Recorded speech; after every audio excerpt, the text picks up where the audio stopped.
That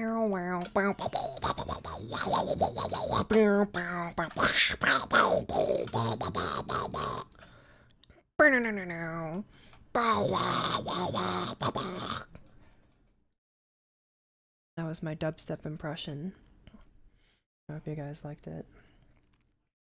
I'm getting much better at my impressions recently.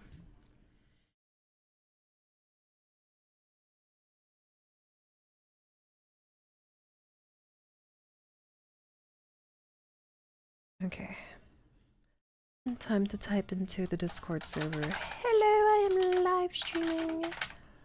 It's time for some music stuff. You know, today was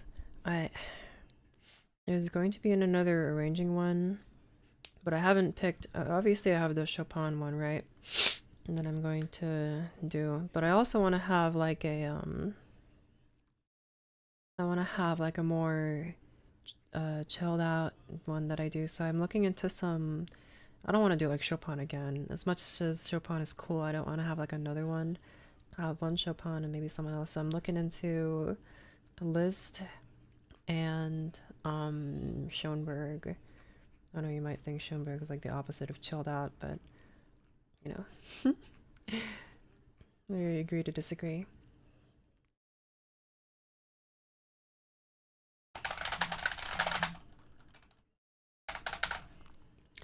Liszt, Schoenberg, who else? Cause gotta be careful because you can't just pick a piano piece because you like it. Like there's a lot of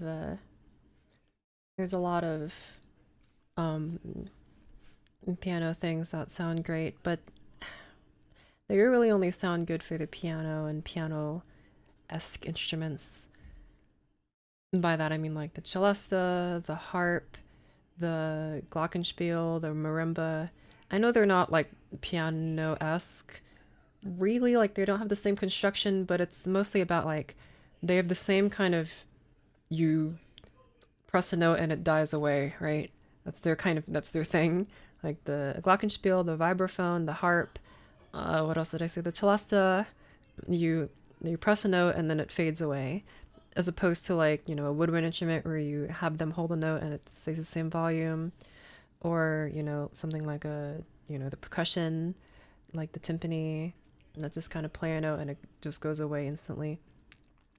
You know, it makes it a little tricky sometimes, especially for romantic music, because like I keep saying, they rely so heavily on the sustain pedal for their sound that when you start trying to, you know, cut corners with the sustain pedal, it starts sounding a bit awkward. And I've tried this before with my, you know, try playing Chopin like you would Mozart experiment, quote unquote. And it's a lot more difficult than it kind of seems on its face, because Chopin relies so heavily on the use of the sustain pedal to, like, you know, get his very specific sound that it's almost impossible to play with like a minimal amount of pedal. You kind of always need it to be there. So that kind of failed. I mean, some Chopin, of course, you could do it, but like for a lot of his stuff where it, you know, it's big arpeggios that are all split up across many octaves, and the pedal is kind of needed.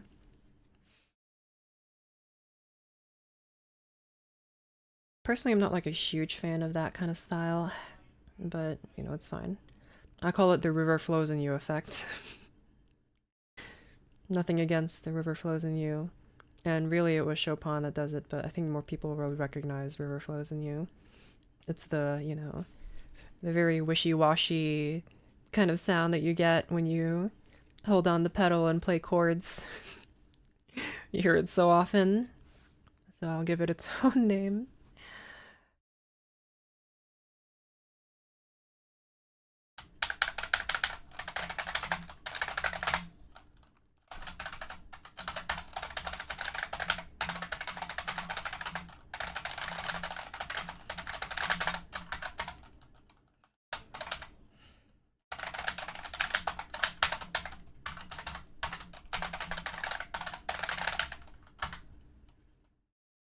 I did copy the right link, right?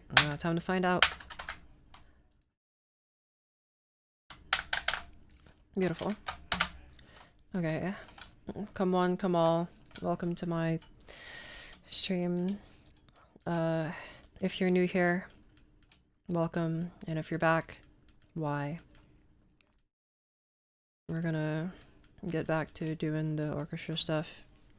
Last time we wrote just a little bit more music. And from this, I will improve the arrangement. And we'll see.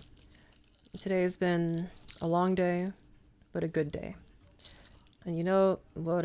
But there is something that is hindering my goodness of this day.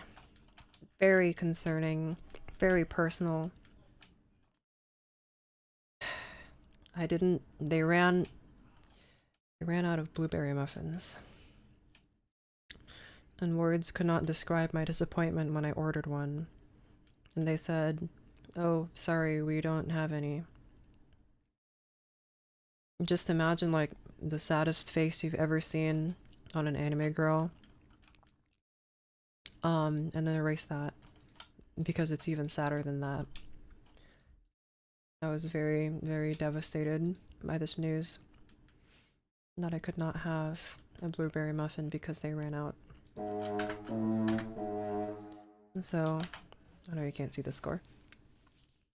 I'm streaming at a time I'm not asleep again. I see. You know, folks have been telling me to start streaming at more normal times so that they can actually catch me when I'm live. And I could have done that. I was completely I had free time earlier this afternoon. And you know why I didn't stream then? Because I had something very important come up called watching videos on the internet. So, unfortunately, my schedule was booked, much like the Grinch, who had to, like, wallow in self-pity and self-loathing on his 8 to 9 schedule and have dinner with himself. I mean, his schedule is packed, so... I'm in my class watching Shirgi compose music. Bro, you better not be in like a music composition class or something, because that would be so sad. Have people behind you watching you on your laptop and like, man, you really look like you're working. What's that creature doing in the corner there, though? Is that like Clippy? I don't know. I don't know anything about VTubers.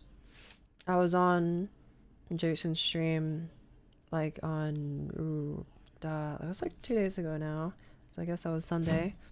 Yeah, it was a weekend because I was just taking a walk. I was like walking outside for like an entire hour because it was sunny.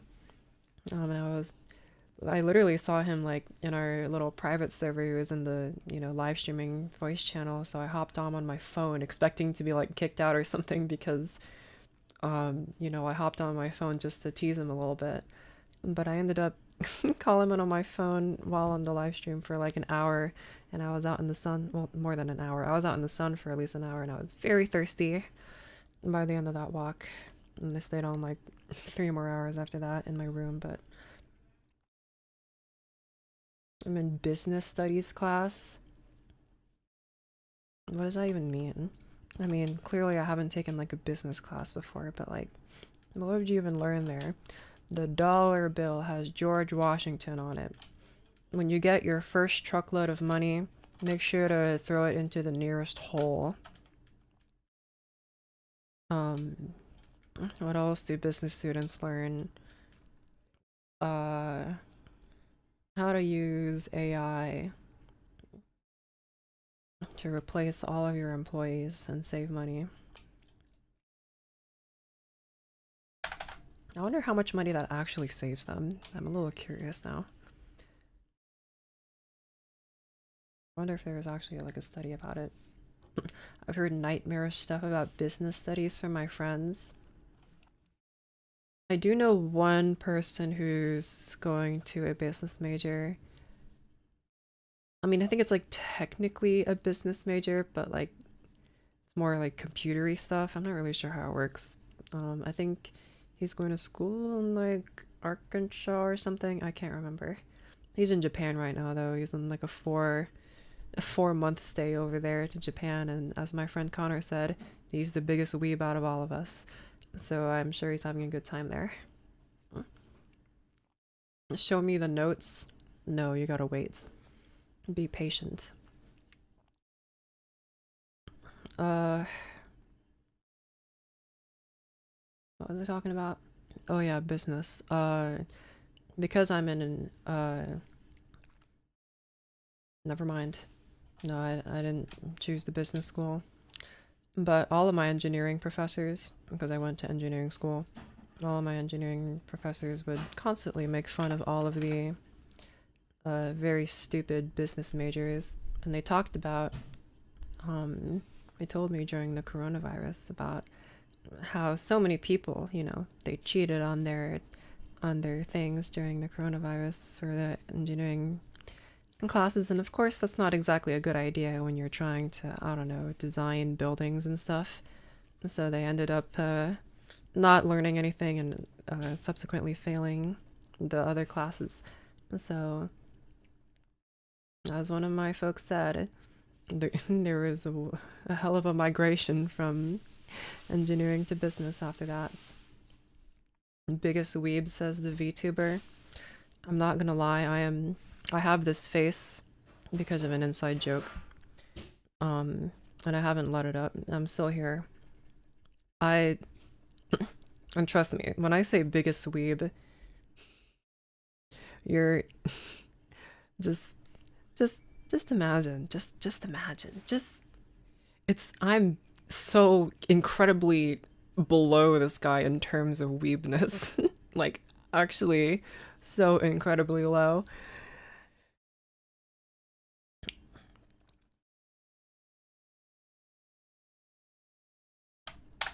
The only other VTubers I could name are the ones that I know personally. I don't watch any. I don't care to watch any because I don't like them. I think that they're mostly very annoying, and I don't like looking at their faces. I know that's extremely hypocritical for me to say, and I don't care.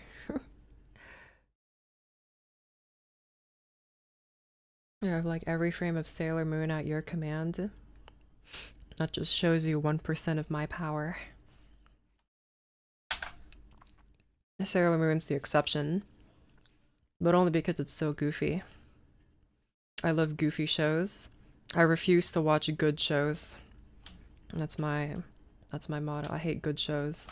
I'm always about bad ones. I love bad shows, especially bad anime. It can't be like so bad that it's just boring or so bad that it just makes me cringe so hard that I want to stop watching it. It just has to be the perfect amount of terrible. And it's pretty rare to find something that's so perfectly terrible that I'll watch all of it.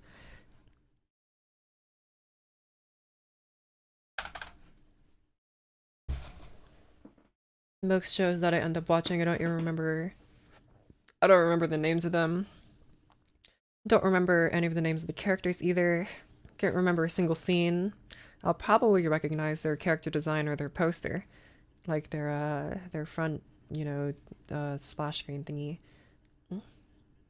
But that's all I remember, and I couldn't tell you the name of any of it.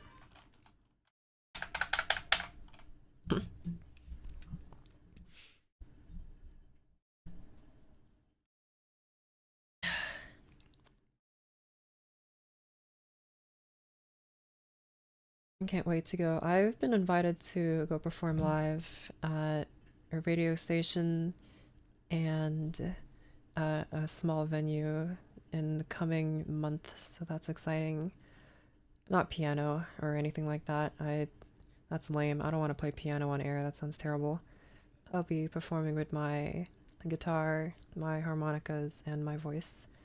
So, probably not going to post anything about that, but that will be happening. Yippee!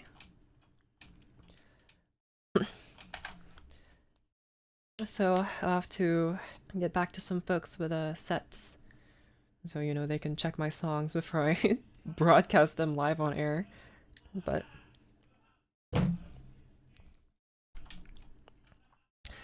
we're gonna be doing, or I'm gonna be doing it. You guys aren't gonna do anything. You guys are just gonna sit here and look at my face. Anyway, have you guys been practicing your scales? Because if not, I will never forgive you. Go practice them. Stop watching right now and go practice your scales if you haven't. Or if you don't have a library card, then I need you to stop watching right now, drive to your local library, and demand a library card. And I do mean demand. Don't do any of this shy nonsense like you're asking for a couple packets of ketchup from the front counter, alright? You gotta demand one. You gotta want it. You gotta want knowledge.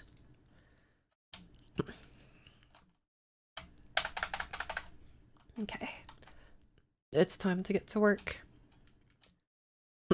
I made a square with my selection box because I was bored.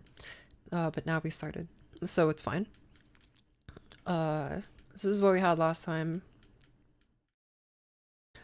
Ever do like music production? I did when I was a kid. In like middle school, playing around on an iPad with a garage band. That's how I started. That's how I like started writing music. Was on that iPad. I learned the piano roll, what all the effects do.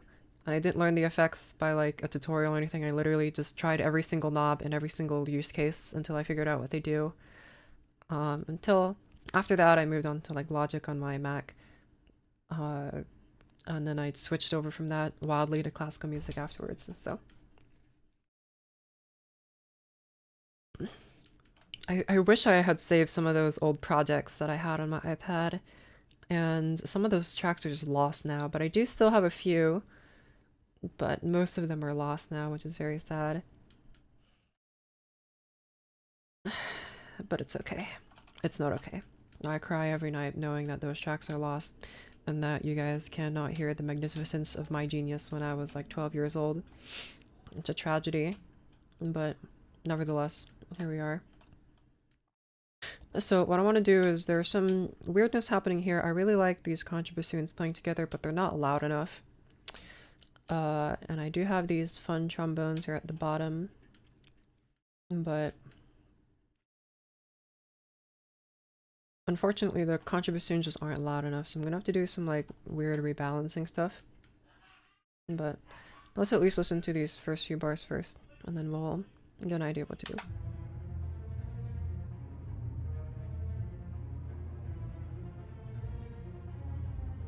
Hold on. Can you be a little bit slower? Maybe like 50 BPM-ish.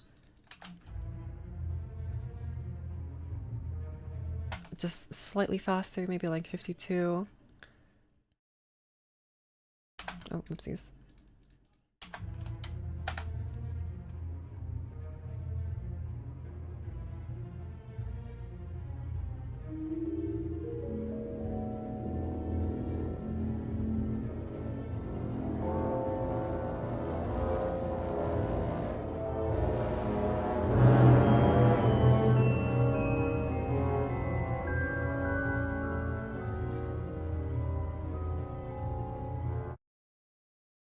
Okay, so that's a start, but there's really something missing here.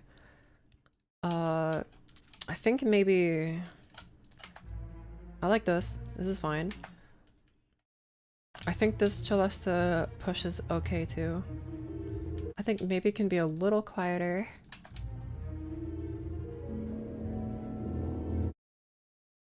No, actually it was fine like this. And unfortunately, I might have to forego these trombones in favor of like some clarinets perhaps, because they would be better at playing these lower notes. I guess that means I would need another bass clarinet. So I guess I'm gonna add another bass clarinet. How do I do that? Change instruments. There you go. Let me hear this. Let me hear the bass instruments together.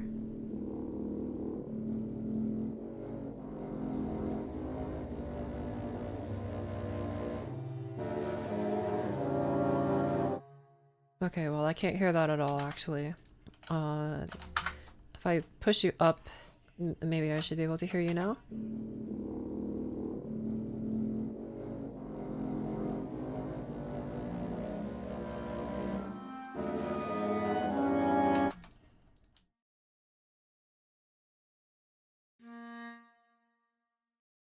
You're gonna have to be a bit louder.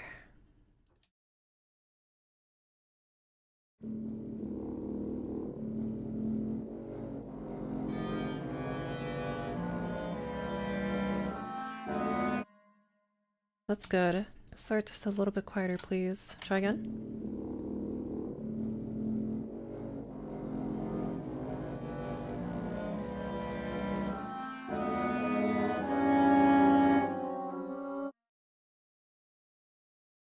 Start at forte, crescendo.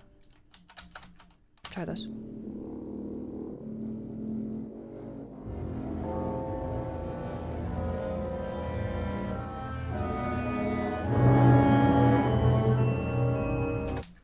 That's a bit too loud, my friend. Try mezzo forte.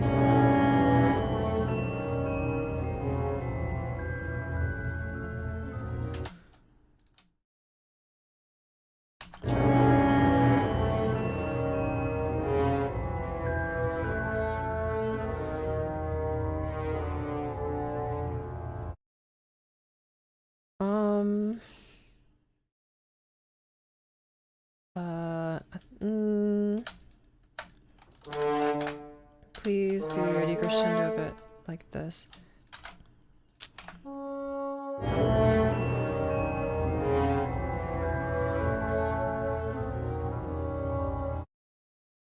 What happened to this note here? There you go. Maybe...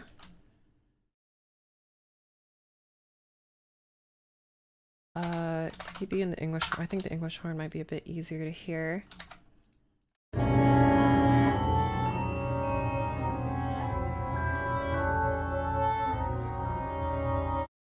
Better.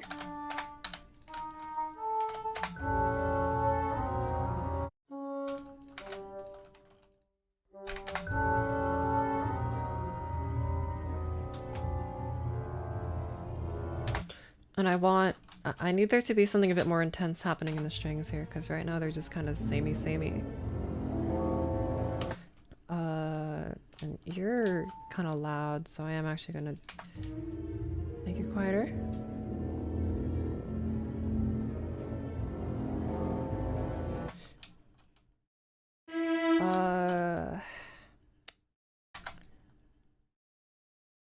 Add another track here for you guys.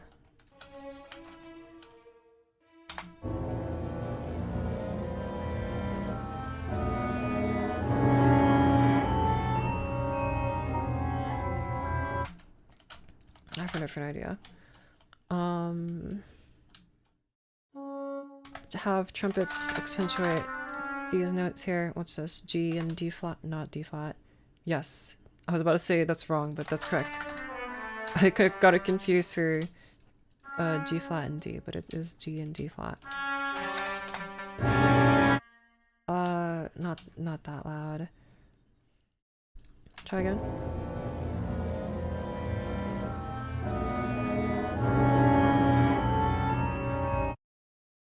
Actually, that would probably make a bit more sense if I put it on trumpets like you guys do.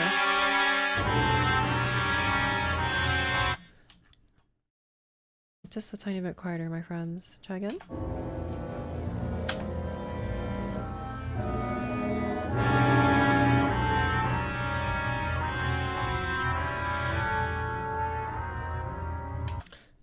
Feels like trombone might be a bit better. Or horn.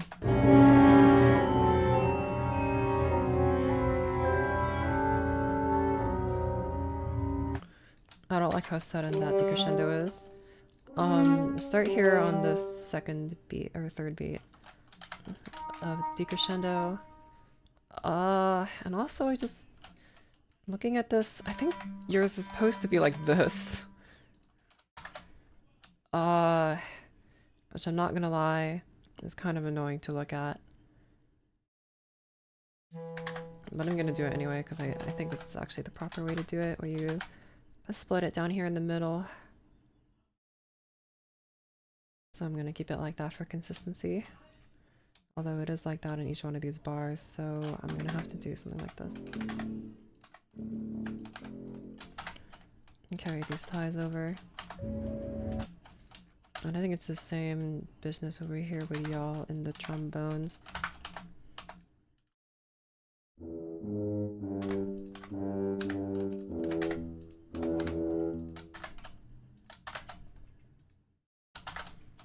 Okay, try again.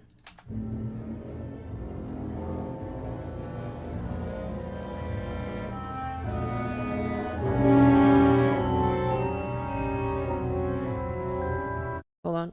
Let me just make sure I can hear that celesta. Arpeggios. They are there. They're just a little bit quiet. I think for you guys, I'm okay with adding an ottava line. Maybe like for these first few notes. I mean, it's a keyboard instrument, so ottava lines are okay for you, I think. I'll just do it over this whole measure for you.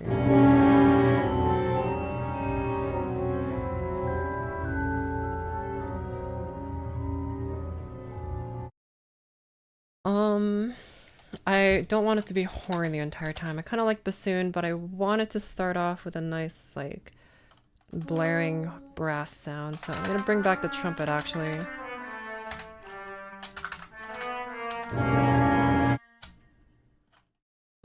Yeah, I like that third. I want you to immediately die away. You can stay a bit longer, actually. Down to, nope, piano. Like this.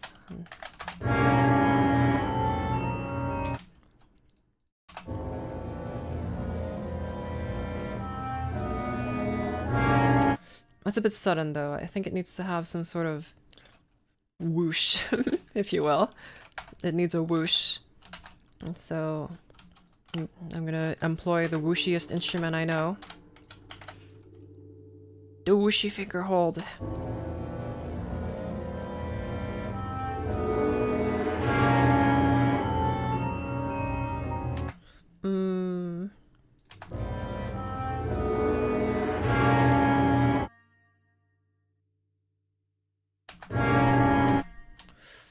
Higher. I don't like that.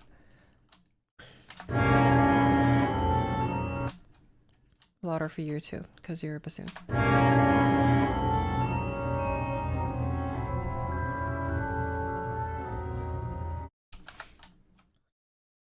Did people like Mozart compose with any sound? Well, the thing is, he was Mozart. So there's that.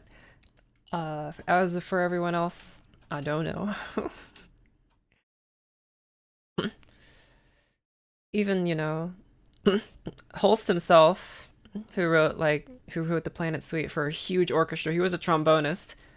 So he didn't even play like a polyphonic instrument like other composers did, who usually play like the violin or the piano, right? And those are or maybe not the violin so much, but it can play multiple notes. The trombone can't do that unless you hum into it or something, but that's not, you're probably not doing that, right?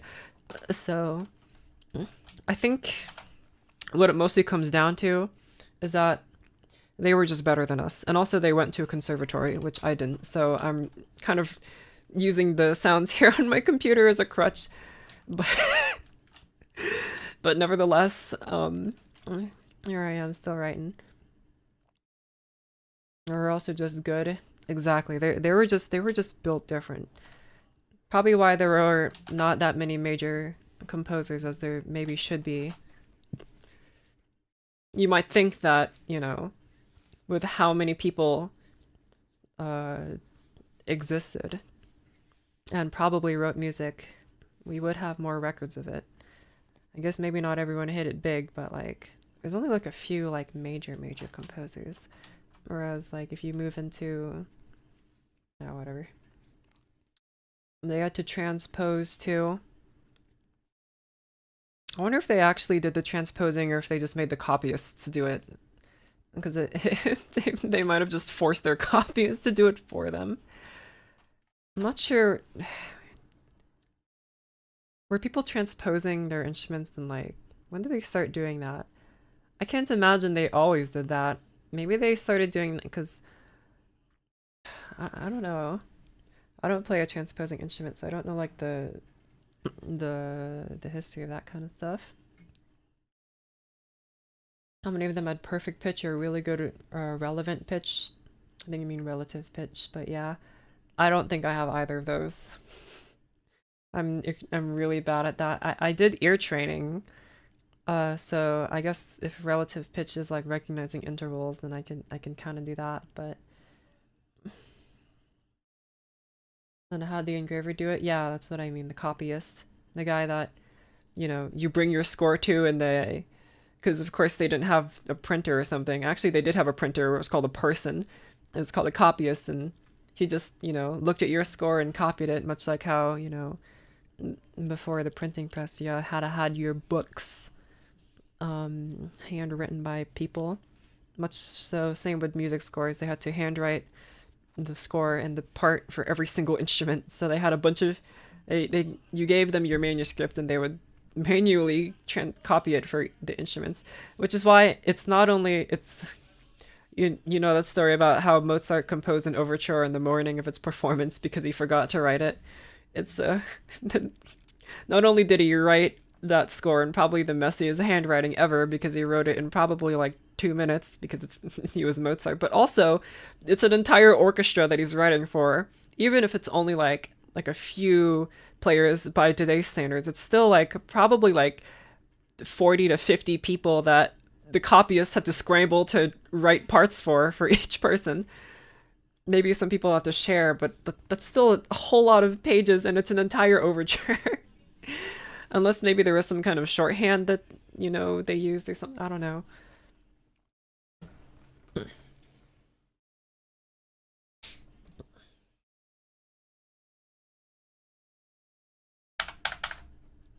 Okay. Bassoon, go. Pretty sure Holst did play some piano.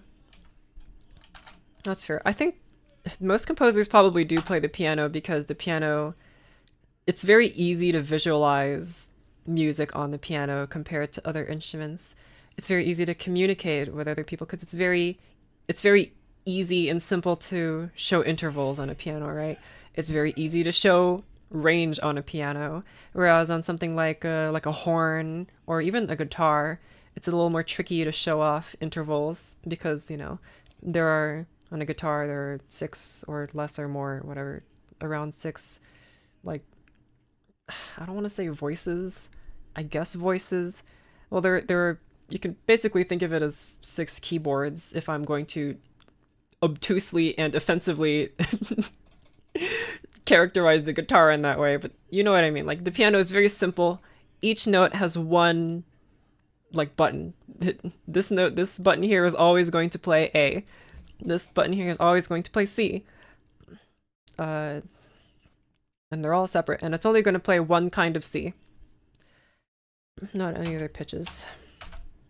So it's easier to communicate ideas on the piano. Especially when teaching, I think. I mean, I don't know. I've not been like a teacher, so. 4 keys for the same note. Yeah. That's kind of what I mean. A keyboard. A lot of composers' manuscripts are chicken scratch and nearly unreadable, so yeah, an engraver was certainly used even like... Yeah, because the thing is, you guys have to remember that composers are artists, right? And artists suck at handwriting. They either have the prettiest handwriting you've ever seen, meaning the French, or if they're everyone else who isn't the French, then they have the worst handwriting you've ever seen. So you need some kind of engraver to, tidy it up, interpret the score.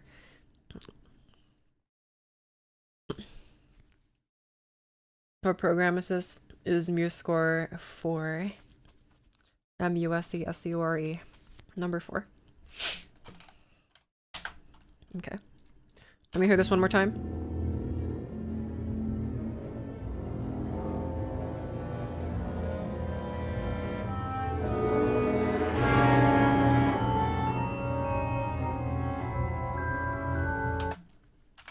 Hold on, let me give a bit more reverb to that English horn.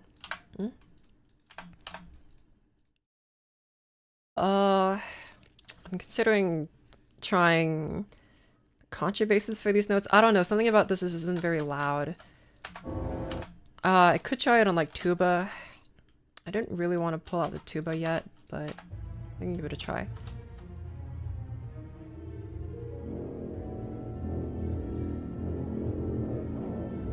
Okay, tuba should not go to fortissimo. That's that's a mistake waiting to happen. Go up to like mezzo forte.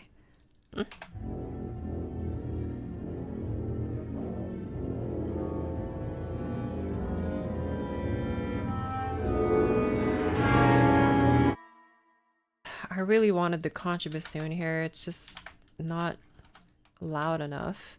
Okay. There's a problem. I'm gonna solve it. I think maybe we can kind of louden some of these upper notes with horns. It would be very low horns, but it might be possible. Or tuba, I get. Well, I don't really. Okay, you know what? I don't really like this, but try it.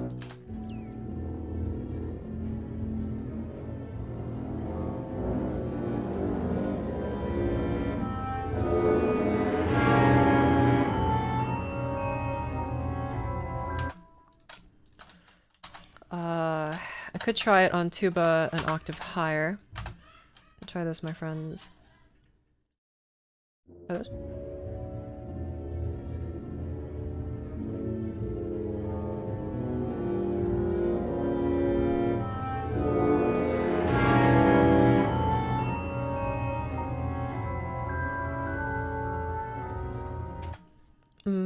No, I still prefer the sound of the two contrabassoons.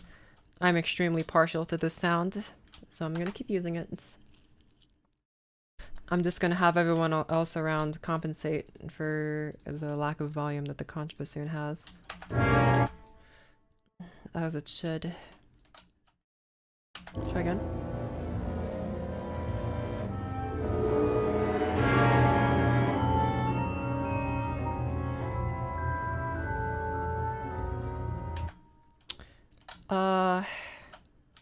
Try alto flute.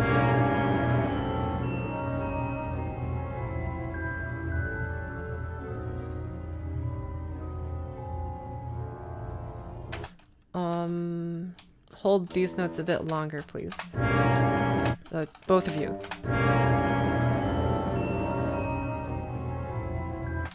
No, I like it better like this.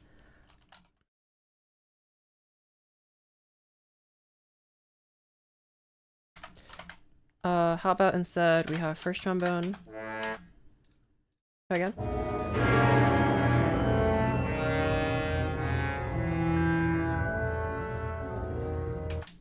Let's start out mezzo forte, please.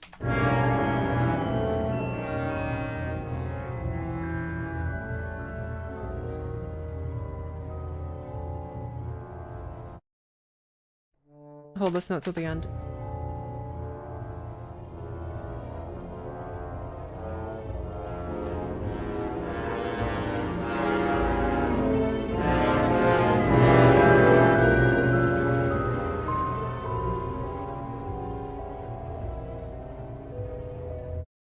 Get rid of the accents.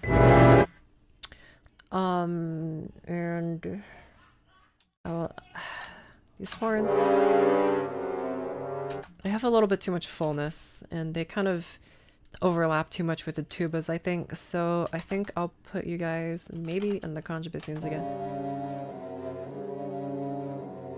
Or I guess normal bassoons would also work. Change these stupid crescendos, decrescendos. Don't hold that note too long, please.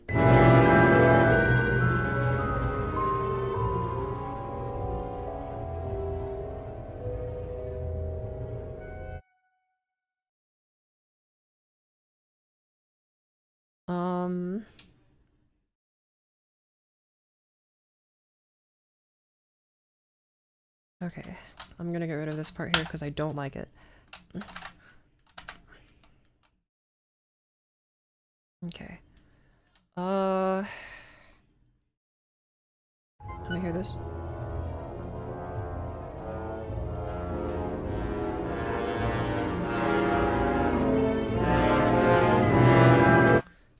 think it's unnecessary for you to go to Fortissimo.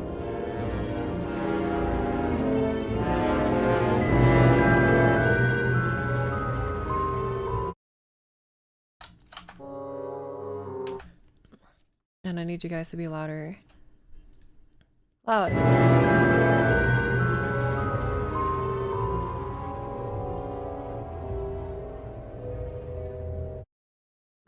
And you guys aren't as nicely heard as I would like.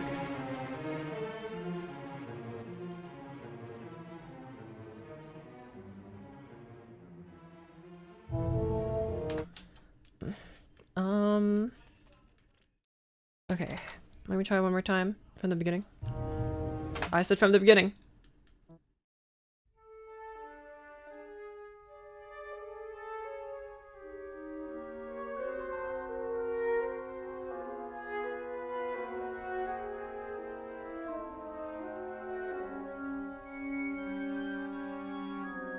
Slower.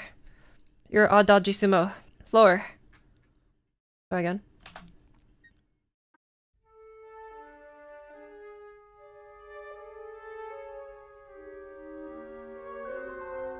That needs a triangle.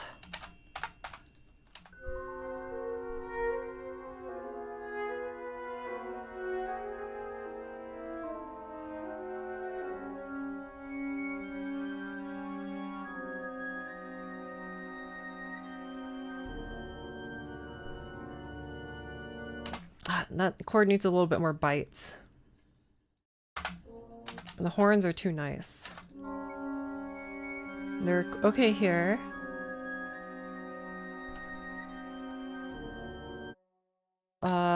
Switch here from the U to the trombones. Like this.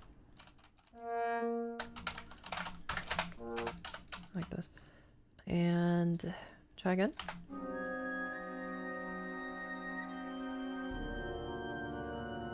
That's better. I think they sound a little bit too empty like this though. So what are you? D augmented chord. That's right, you're a dogmented chord. Try again. Nice, that's much better. Yeah, it's just fine. Is there anything else I think I need? Hey. I don't really like how low that note is. It sounds... I don't really like that. I think there needs to be more dynamics though. It's all kind of the same dynamic here. First time catching a stream. What's up?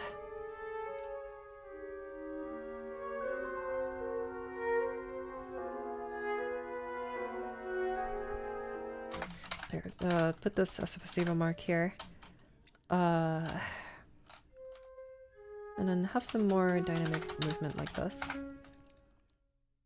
And you guys also copy that because they're the accompaniments. But don't go too high. Try this.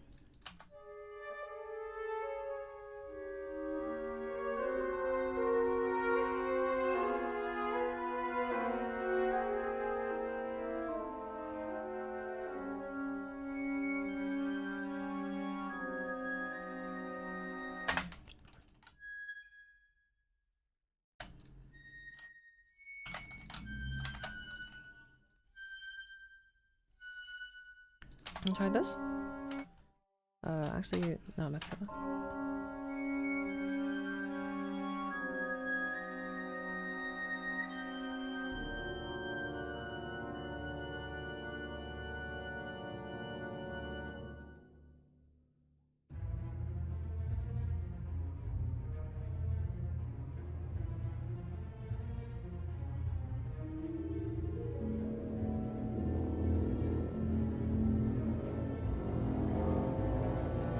I can't hear the glockenspiel. Where are you? Try this.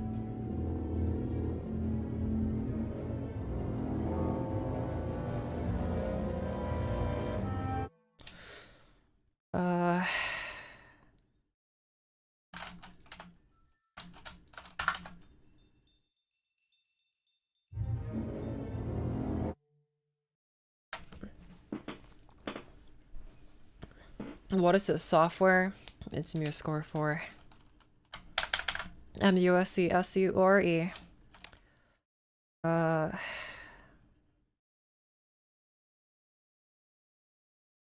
I could have... no, this is fine.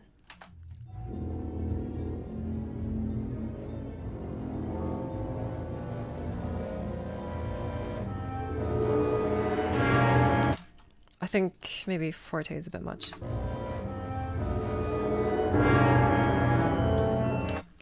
And let's have a fun bass drum hit here. Boom. Okay. Let me hear that boom.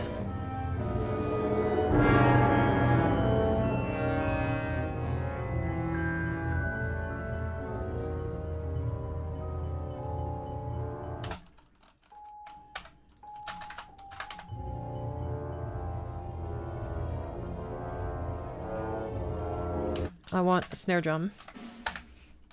That's not a pickle. You're a pixin. So act like a pixin. And by pixin, I mean piccolo snare. I like this patch here, the 10-inch snare drum. 10 inches, just the right size. And it's my perfect snare drum size. So you shall start at PP and go to, I don't know, MF. Try again.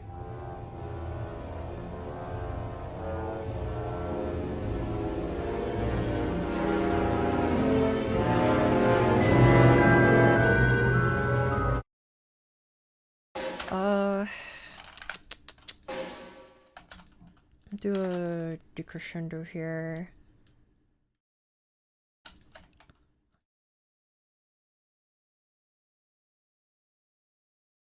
And then I want you to do the same kind of tam-tam movement here, but go up to forte. Try this now. Oh, let's get rid of that stupid bass drum. I'll have you play here. Try again.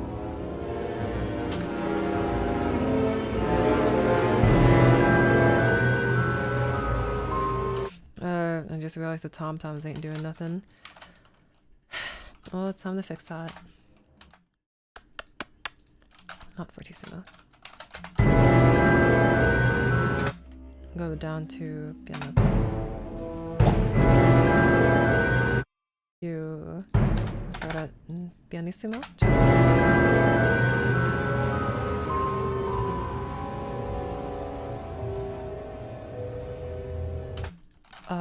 Stop around here.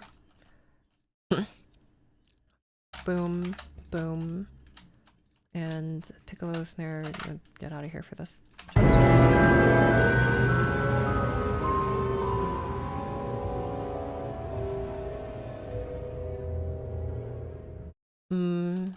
Stop after the first beat. And anything else I want to add? Cymbals. Maybe, I don't know.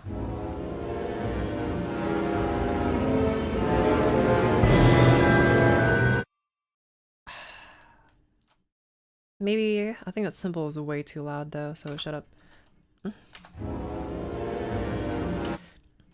Customize keyboard shortcuts using standard ones. I'm using the standard MuseScore shortcuts, except one. I do have a custom one for adding chord symbols. So, but other than that, because MuseScore doesn't have a built-in one for doing that, so I added my own. But crash, go.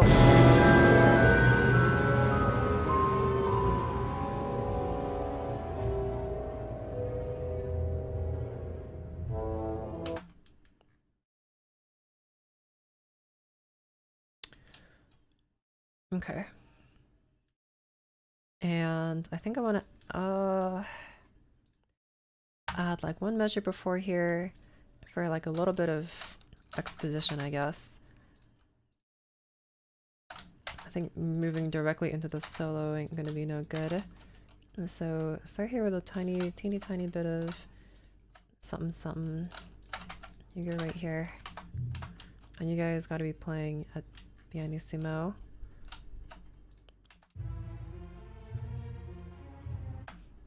the same tempo as this behind here. Or you're just slightly slower. No, don't do that.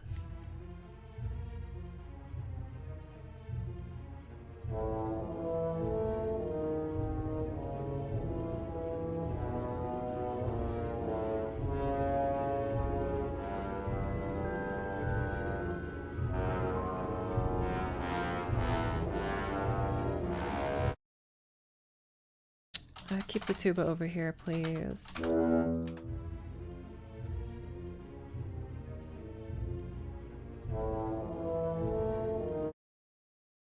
don't really like that you start on the downbeat like that. I kind of liked what we had going on here, where it started kind of before that, made it a little bit more tipsy.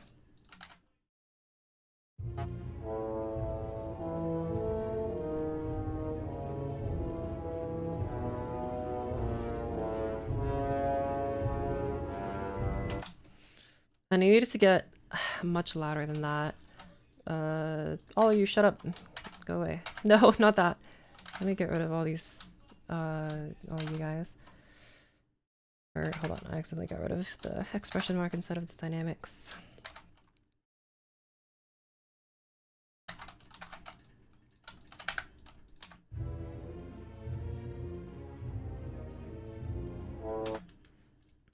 Try one more time.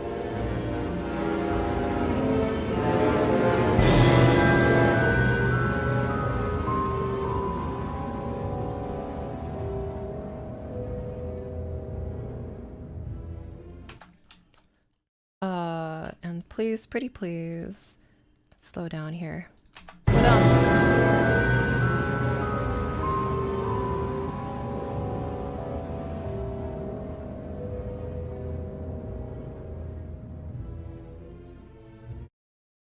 It feels like there's got to be like almost a transposition here or something.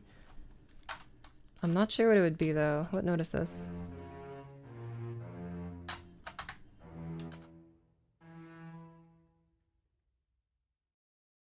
I'm not sure what I would transpose it to. So I'm just gonna try literally everything.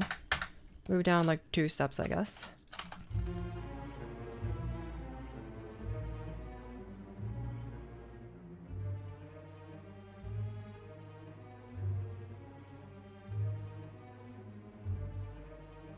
That's kind of fun.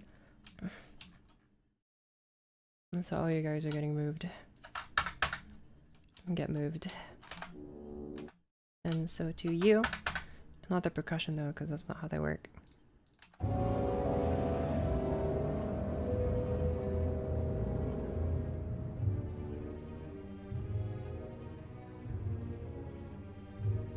Good. Oh, you guys are getting a bit low. Hey, that's another excuse for me to pull out the contrabass. Good luck finishing your composition. Thanks, I'm going to need that. What do you think are the advantages to writing music with traditional notation rather than a modern DAW? I hate to say it depends on the person. I understand... I mean, I've tried my hand at both, but I've used both for different things. I haven't tried writing classical music on like a DAW or on a you know, piano roll and all that. I've never done anything like that. The most I've done is maybe add like string patches, but that's about it. If you have triples in the strings, wouldn't it be better to put it in 12/8? That would be true, but the melodies here, they would be a bit more annoying to write in 12/8, I think. Because they kind of intentionally follow this kind of staggered pattern. So I just felt like it would be easier to put the triplets here and then have the melody kind of stagger along. Because I notice here the notes don't actually follow in the downbeat. They follow in like they follow in between them. So that's where I went like that. It was in 12/8 originally though, when I first wrote out this thing, but when I moved this melody to this project, I put them in triplets. So that's also why the tempo is so darn slow. And notice here it's at 52, or quarter is 52, so that's pretty slow. I do think this rallentando is a bit too slow though, so I'm gonna raise the thing a little bit, change this easing mode. And I guess I can change the test to like buckle. Oh yeah, but as for advantages of traditional notation, um, gosh. I think it's easier to tell at a glance what the harmony is. Because on like a piano roll, it's like an infinitely extending, well not infinitely, but it's an entire piano's worth and some more of notes available to you on the, and you have to kind of glance back at the very left side of the, the piano to see where it is. As long as you know what clef you're in for an instrument, and you can kind of just tell, like you get used to knowing that, horns are in treble and stuff like that, especially strings, the clefs that they use and stuff. You can tell faster at a glance what the harmony is.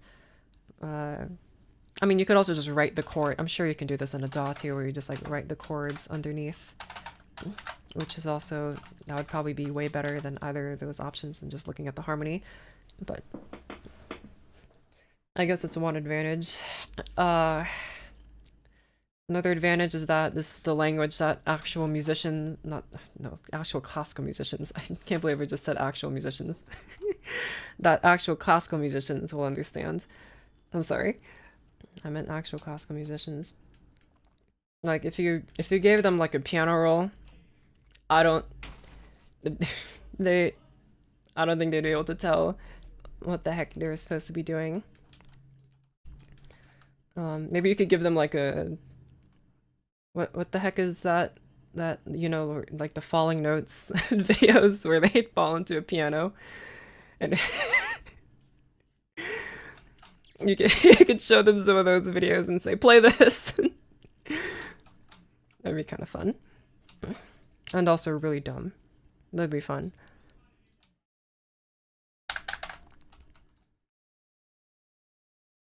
Okay, try this now.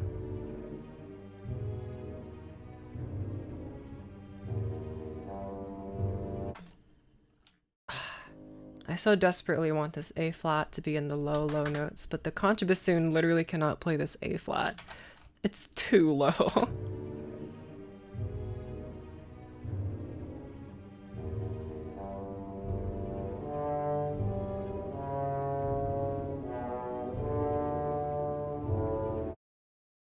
A bit louder, please, my friends.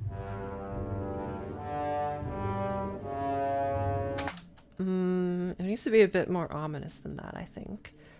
And I'm not quite sure what I would add to help that. I just realized the percussion isn't even playing the whole time. Or hold on, let me rectify this.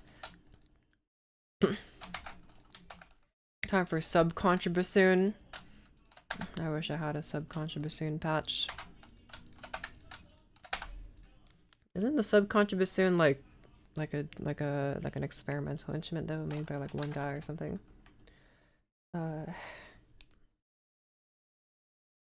After some time writing for the orchestra, it becomes like one but big instrument, I think. You can think of it that way. I personally do like to separate them in my minds, but maybe it's just because I'm the writer.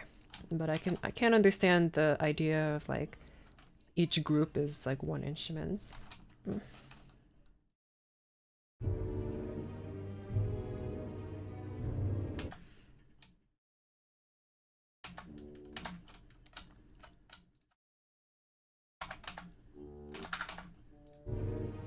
What in tarnation is... What? Hey, what? No, this is not how you play the game. What the heck is this? That... What? Okay, we're fine. Hold on, I panicked for a second there. Oh, we're fine. Everything's okay.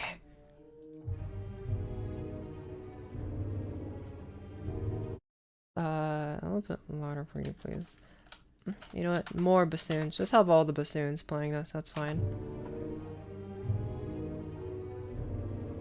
They sound kind of like a soft trombone there, which I like. And you know what? I'm raising all of the volumes of you guys because I'm curious what that would sound like.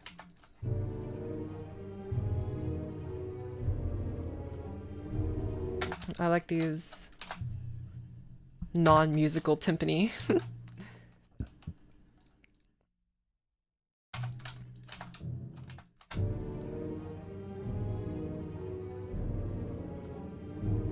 It's so evil. I love it. Okay. Now I go about beginning a composition. Do you start with a piano sketch of some sort? No, I don't do piano sketches. Because I'm not good at improvising at the piano. I absolutely suck at it. So instead, I literally like open a MuseScore file. I write a couple chords in. Maybe I have a melody sticking around in my head from taking a walk outside, which I do pretty often. I take a walk outside and try to think of music. It's not always successful, but when it is, it's pretty cool. Also, no, okay, we're fine. I thought I saw a mistake there.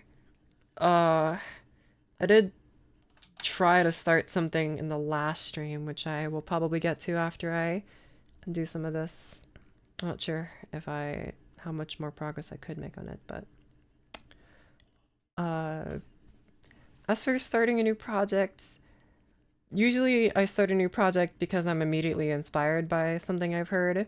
Like maybe I heard a cool something something and some music that I had recommended on my YouTube page that was enticing enough for me to click, which is not very often that happens, but when it does happen, it's very nice.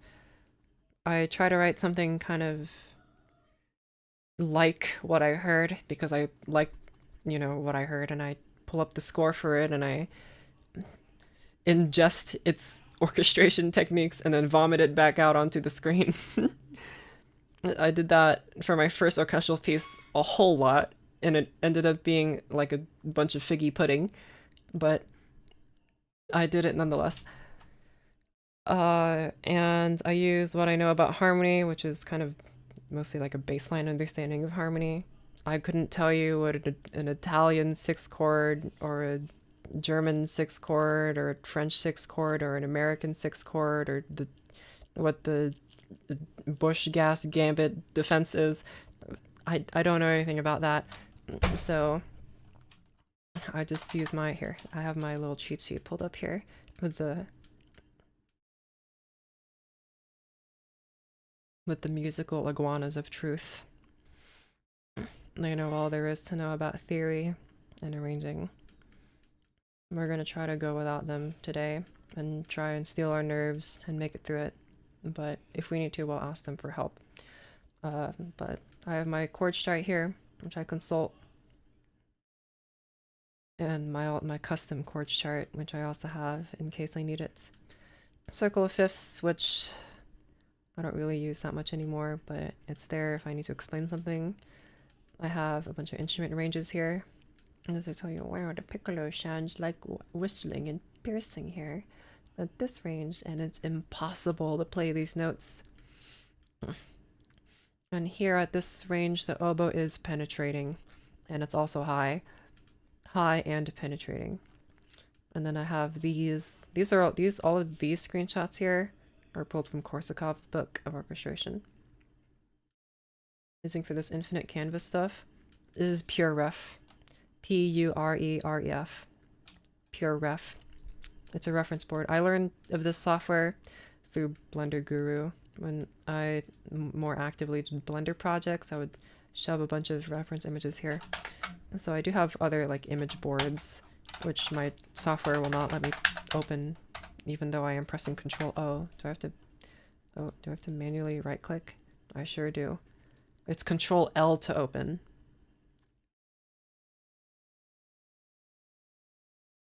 Sure. There was a video that I wanted to do that was a math and programming video, so I have an image board of a bunch of equations, like the glorious partial derivative, but I didn't end up doing that. I also have one of some castles, which I think I was supposed to populate with more stuff, but I only have the one. Did I have more than that? Or this one was just pictures of a cool chateau. I think I was like building something on Minecraft, so I found images. So yeah, that's what it is. It's a pure reference board where you just throw images into it and you can zoom around. You can also organize them. So this is pretty clearly organized by the program, which is very fun. I also have it for my own self. There you go. If you ever wanted to see the progress of me drawing, then there's like, you can see the images and all the alternate colors I tried. Pretty cool. And I also use it for my composition stuff. So, iguana is the most important aspect of music theory. Hello, iguanas. I will try to do my best to go without your wisdom today to prove my worth and show you that I am and will be a great composer. Please give me your blessing, iguanas. How has the stream gone so far? How has the stream gone so far, iguana number 3? Thank you, iguana number 3. I'll try to do better. Bonk. Okay. Right. I was working on this. Listen again. I think it's like just too slow. Just a tiny, teeny, tiny bit faster, please. Better. I think these notes here needs to be a bit louder. I like that. It's not bassy enough though. There needs to be a bit more bass, I think. I could probably... I like these pizzicatos though. I don't really want to get rid of them. Boom. Boom.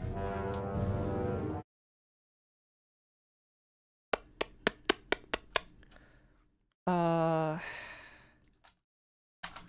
are you guys doing, tubas?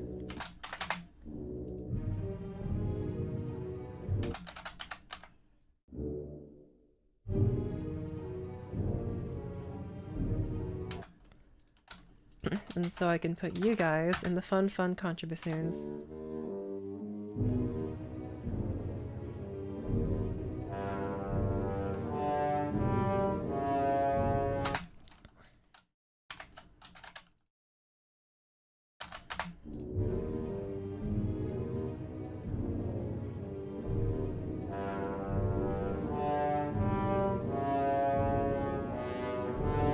It needs to get like slowly more cacophonous, so it needs to really ramp up in volume here.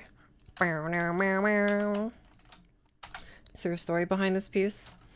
It started from me reading a book about harmony on stream and trying out some stuff, and I'm like, wow, I like the sound of that. And then it extended into a whole thing.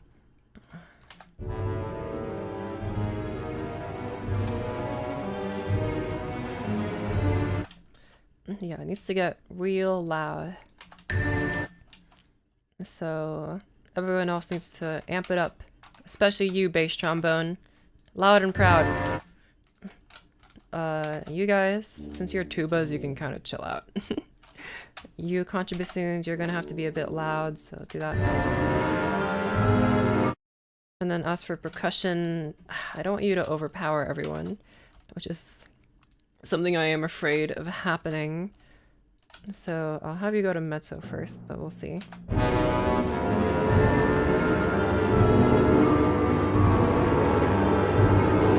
Okay, that tam-tam is like offensively loud. Hold on.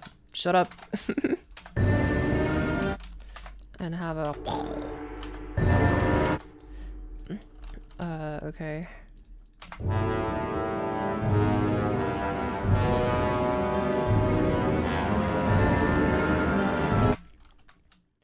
And maybe you should like accelerando, that might be interesting.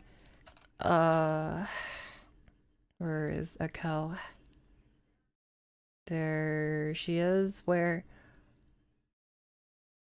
There it is. Okay, I couldn't see it for some reason.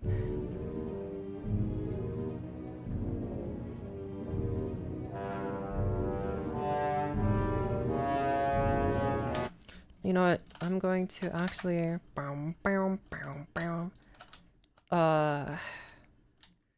None of you timpani are playing A. The symphony just playing B. I don't really know how to write, like, Because you know in like actual orchestral scores, they detail for you like what the like what words am I trying to say? Like which timpani to retune. I don't really know how that works. If anyone knows like a good resource on how to write specifically for timpani and tell them exactly what to do, then that'd be good. But I haven't seen anything like that before. At least maybe I just haven't looked hard enough. I haven't looked very hard. Preferably I would like a physical book that I could find at my library. I don't want to have to read on a I don't want to have to read an online book. I hate that. I'd much rather just find it in person. So if you guys know like a established like percussion book or something, or band writing would probably have something like that.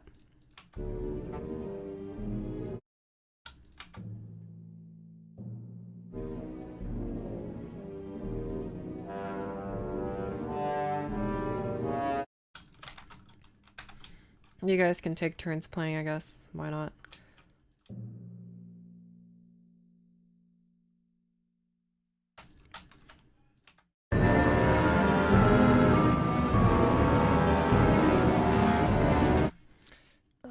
Oh, the bass trombone gets a little bit hard to hear there because everyone's so loud. Okay, we're gonna have to kind of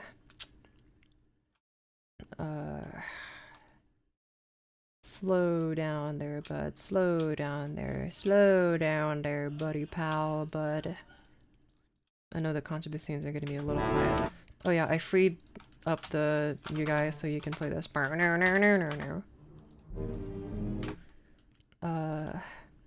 Wait, let me just hear the cellos and the contrabasses.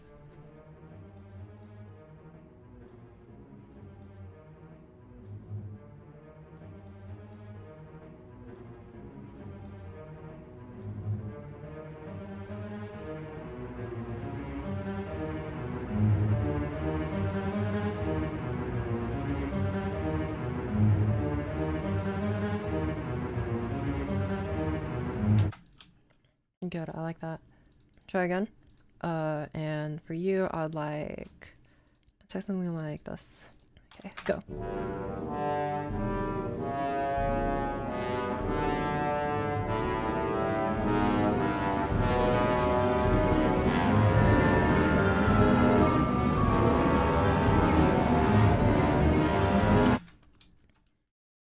Good. And for this climax here, I'd like more violins. I don't want more violins. Most influential composition books. Oh man. I always recommend the Korsakov orchestration book first. And I always preface it by saying this.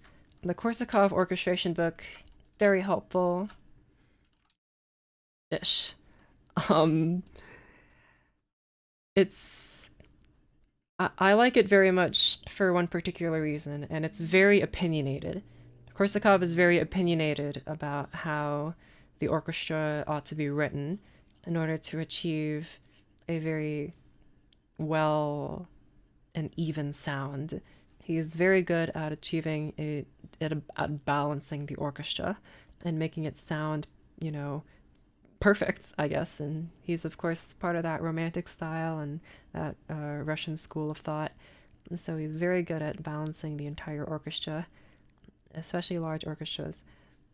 And like I said, I must repeat, he's very opinionated. You'll notice that when these charts here are pulled from Korsakov, and he gives like verbal and adjective descriptions. Like he says that the flute here is dull and the flute here is sweet. The flute here is clear, and he says similar things about like the oboe, like it's rough here, but it's like liquid and penetrating here, and very penetrating and unusual in this upper range. So, and this is just like a kind of small example, but again, Korsakov is he's very specific, and he's very to the point, and he kind of tells you like it is when it comes to orchestrating, right? Which is very useful, I think. Other orchestration books, like I've kind of looked through Adler, I looked through Piston. Those are the ones that come to mind. I know Hector Berlioz is like a treatise on orchestration, but I'm gonna be honest, I don't really like Berlioz's orchestration, so I didn't read it. but maybe it's worth taking a peek into. I really want to read Koichlin's treatises on orchestration, but I can't find any versions in English. They're all in French, so I would need to know French in order to read them properly, which is a huge hurdle to just read a book by a dude. Maybe I'll just commission someone to translate the entire darn books. It's like 4 volumes. It's massive. I really, really, really want to know. I guess I could just study his scores, which would say more probably than anything he could say in words. But nevertheless, I still want to read his opinions on it. I want to know if because he's French, and that probably means he's really sassy in the way that he wrote his orchestration books, but it makes me very sad that I'm not able to read them. Whatever. So I would start there at Korsakow's book, because even if you disagree with, and you can try now with trial and error, now that we have programs like MuseScore, which is instantly play back the sound of the orchestra for you, probably not realistically, but you still get an idea of how the instruments sound in their various ranges and at their various dynamics. You might disagree with Korsakov on some of his opinions, and I think it's very constructive to have something like that. I don't like other composition textbooks, especially harmony textbooks. Good golly, harmony textbooks are the worst when it comes to actually telling you useful information about it's writing harmony. It's like it's teaching you harmony in a way that makes you think of how to analyze other people's works. It doesn't teach you harmony in the way that is useful when you're actually going out to write your own music. So that's why I take such a problem with these kind of wishy-washy, vague general language kind of textbooks for music. And that's why I always point towards Korsakov's book first, because it's very critical and therefore it's very constructive. So, much better. Okay.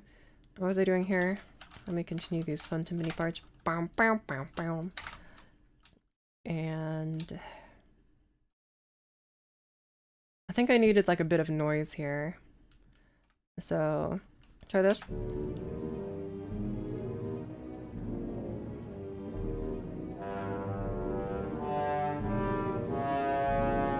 Like, there needs to be something, maybe some kind of percussion playing here in the background. Kind of hearing it in my mind. And try here, I think I heard it before, but I'm gonna re-add it and try snare drum.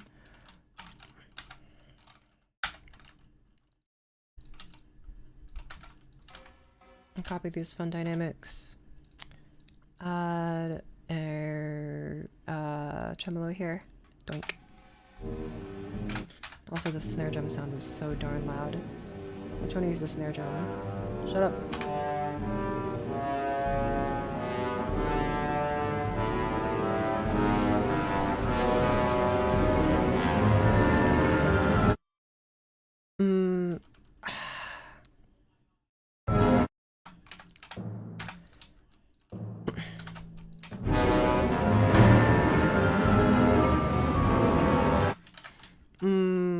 I really want these timpani to be heard more. Where are you?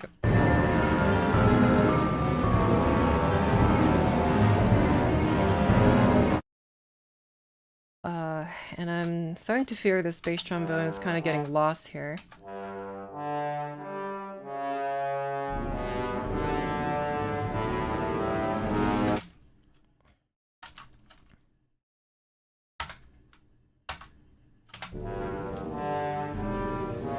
Alright, cool. Lenyo parts or strings.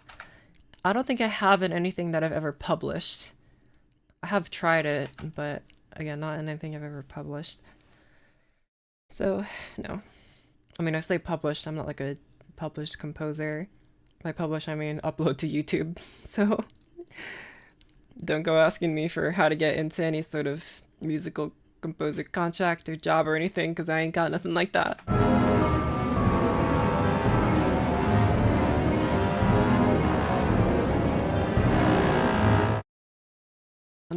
This trombone's getting so low that it's kind of hard to discern the notes.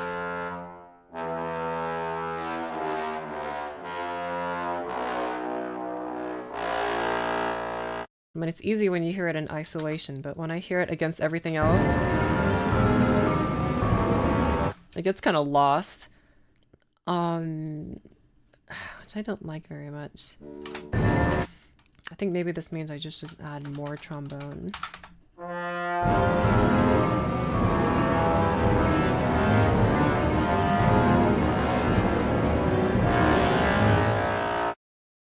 I think it does mean I need to add more trombone.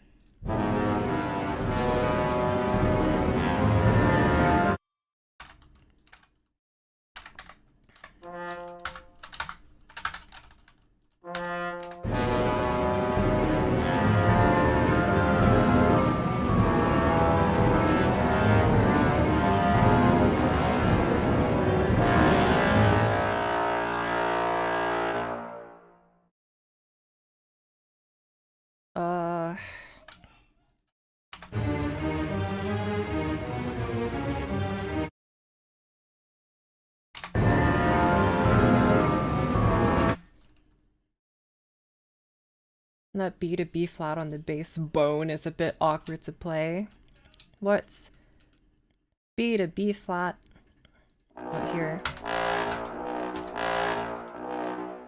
I mean, even in the sample, it sounds weirdly different. I hope it might be okay, because I really like this. I'm not sure how I would make it any easier.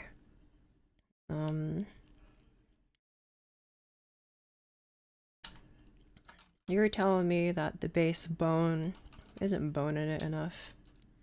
That doesn't sound right. I think I'm going to actually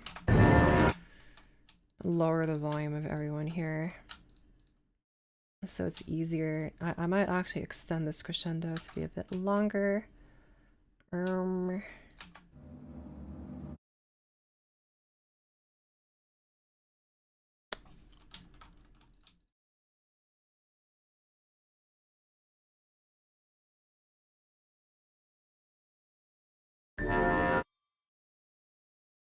Let me hear what you sound like without the crescendos. Because I would like a crescendo to happen like all the way over here.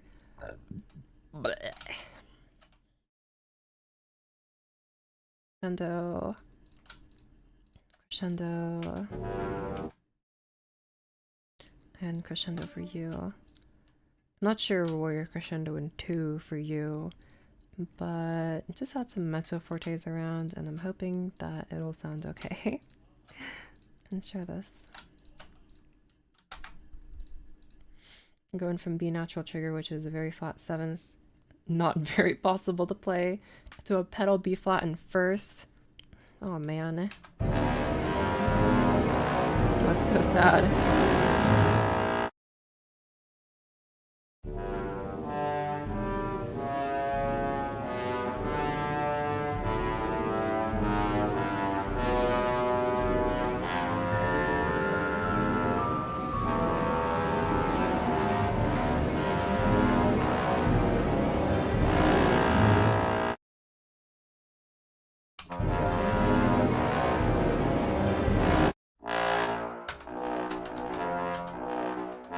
I want to keep this tritone.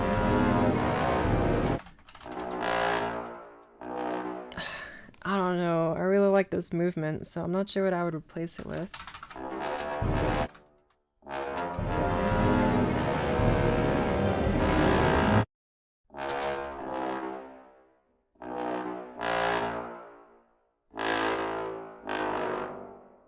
G1. G sharp.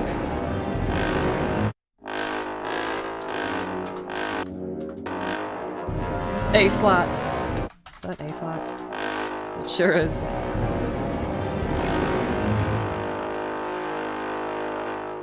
That sounds a little too consonant though.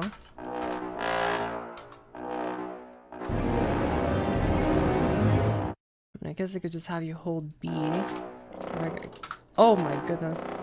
What a notes. Not even possible on this instruments. Wow. I'm impressed. Bow.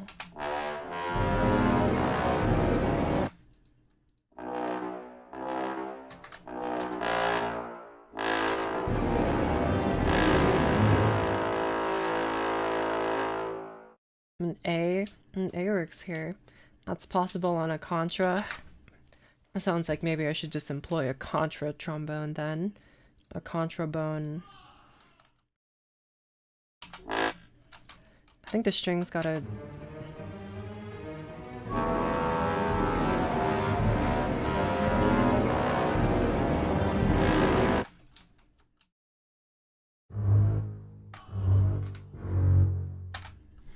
I'm not quite sure what's gonna happen now.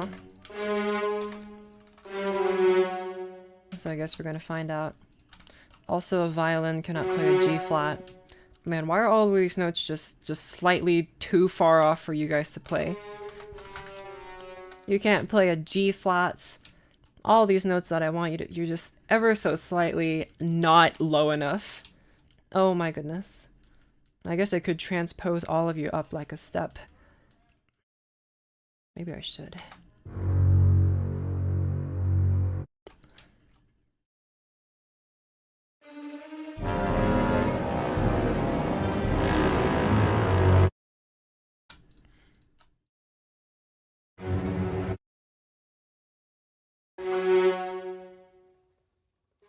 You just get to play chords then, you loser.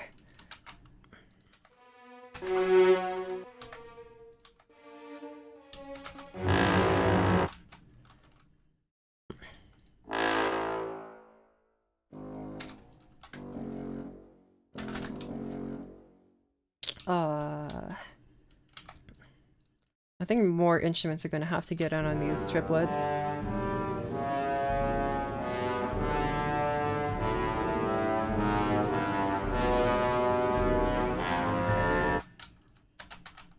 At least get the other bassoons in here.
G flat.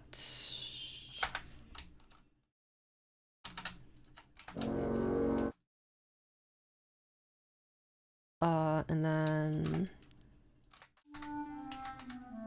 that's not an English horn. That's the one above it.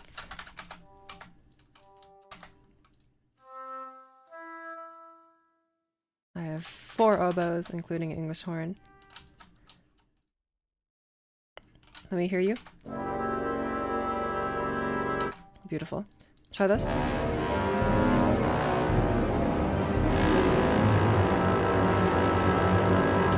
You need some brassies playing this instead of you. So how about trumpets and trombones? Go.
a bit too major.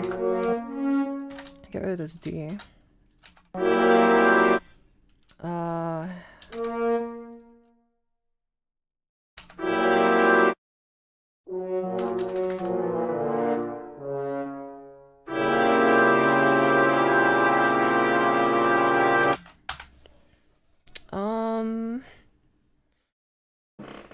Okay. So I think that's what I want. G, D, G, B flats.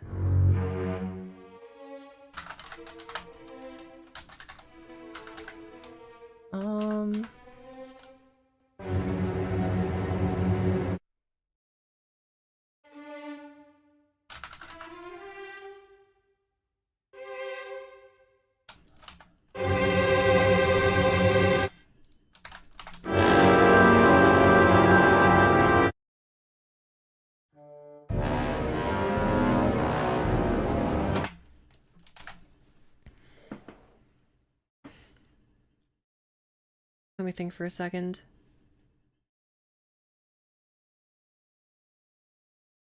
One more time.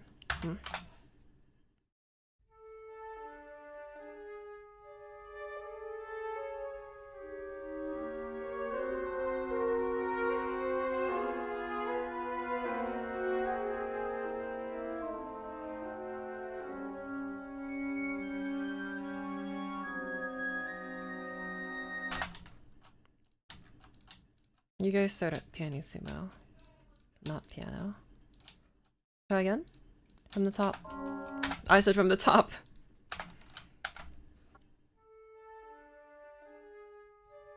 Establish which one's the melody. Good.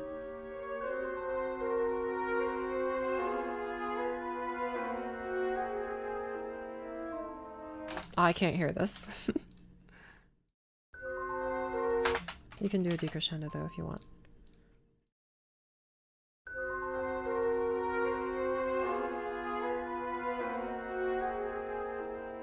Never mind, I cannot hear you. Piano.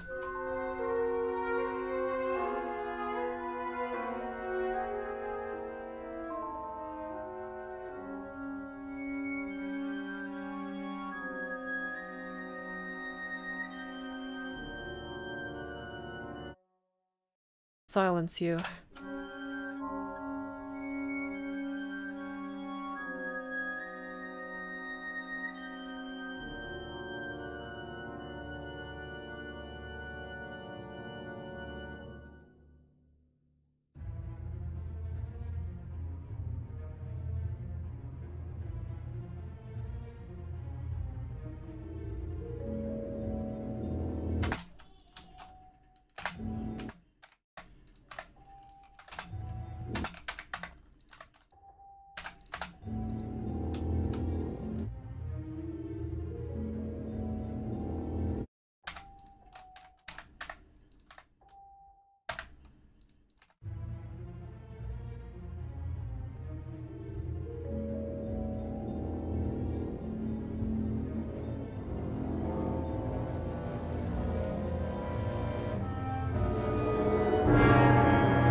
More violins and more build up to this crash, I think.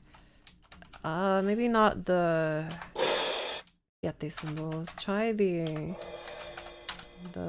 not Biette, the suspended one.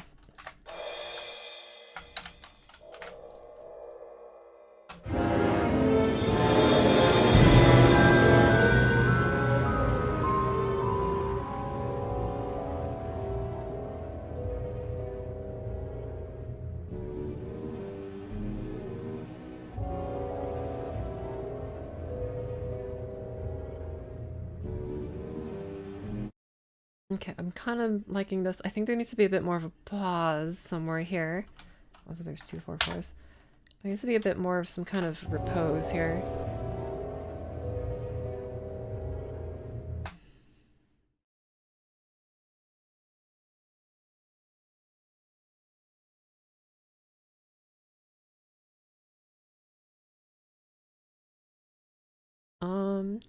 I read something about harmony on stream recently. When was it? Oh, by recently, that was like in October, so that was a while ago by now, but it was called New Harmonic Devices, I think, and I think it was by a guy named, oh, it was like by a guy named Horace or something.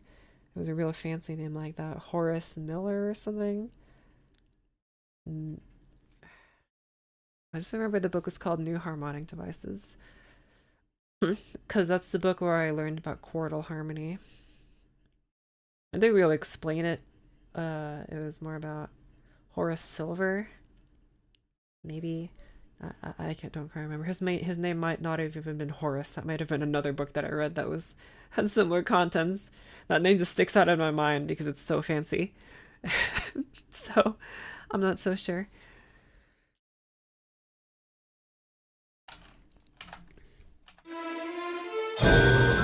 Here, add another measure after this one. Just like one. I don't know. It's gonna be like a pseudo pickup measure.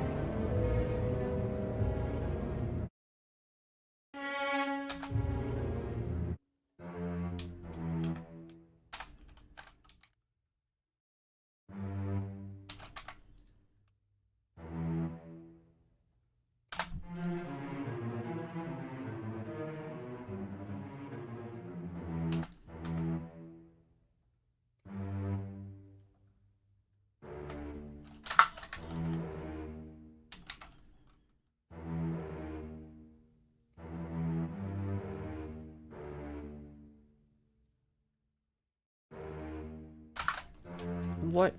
MuseForce playing ping pong with me. Oh my gosh. Make up your minds. Oh my goodness. You're the worst. Fine. I'm gonna manually put in a page break for you. Bang. Idiots. My goodness.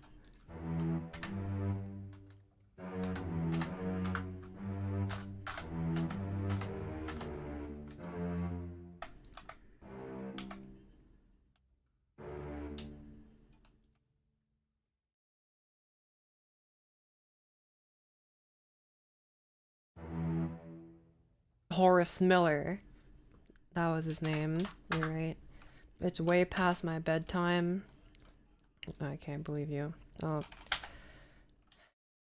Go to bed, you idiot.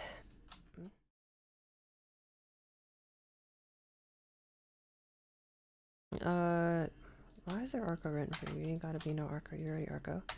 These dynamics seem smooth though. Let me hear.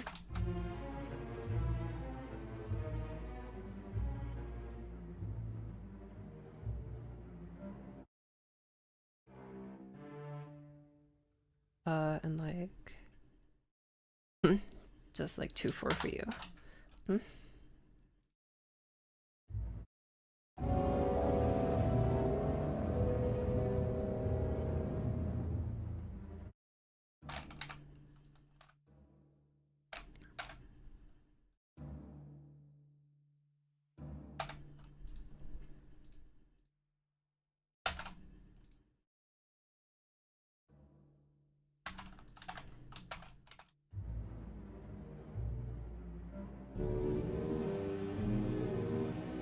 Okay, you guys are a little bit too sudden.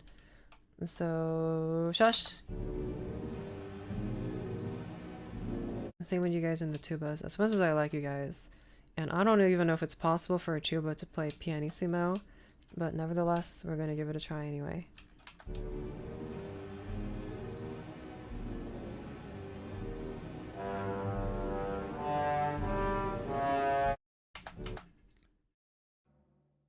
Shut up. Shut up. Oh, you shush.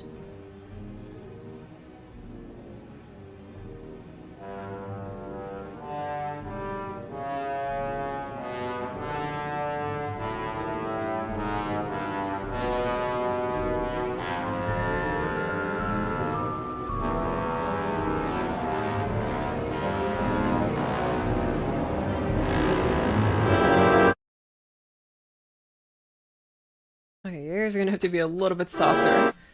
I'm not sure how much softer.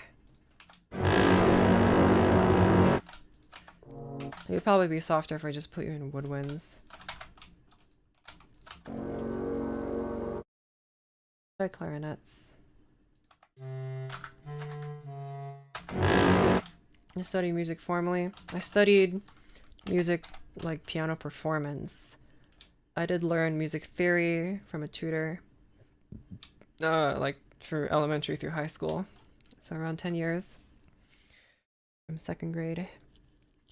And then after that, I didn't go to like university for music. I went for engineering. So as much as my music teacher wanted me to go for music, I said no. And do I regret it? No. I don't really want to be in music school. It's just my hobby. Okay, anyway,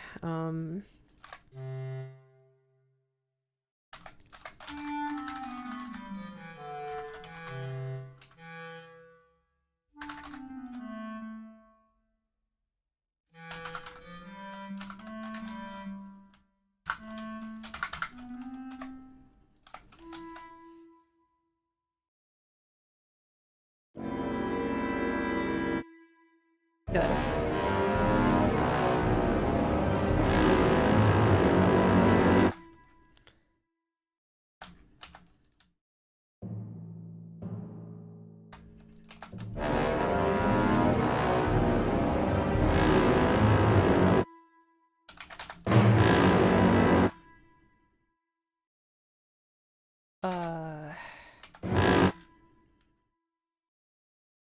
Where's my tremolo? You know what? The timpani get a second tremolo. Minor second. That sounds horrific, which is why I like it. You know what? You can also have some weird stuff going on here. Here, do a tom-tom thingy, but not a snare one.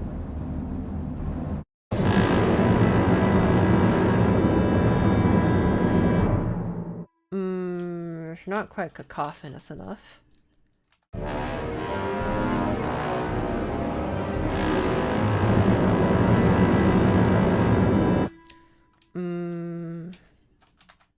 Oh my gosh. That's not what I meant to do.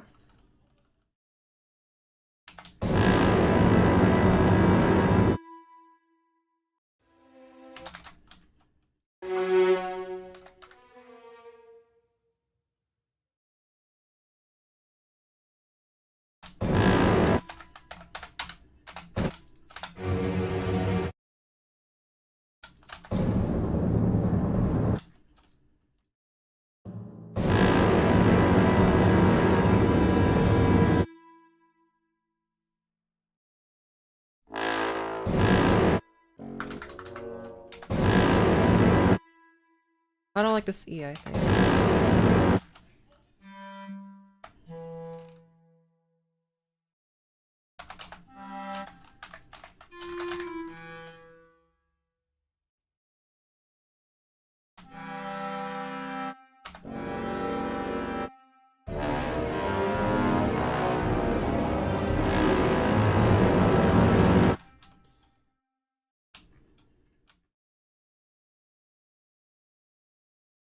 Okay. Blah, blah, blah. I guess that's enough of that for now.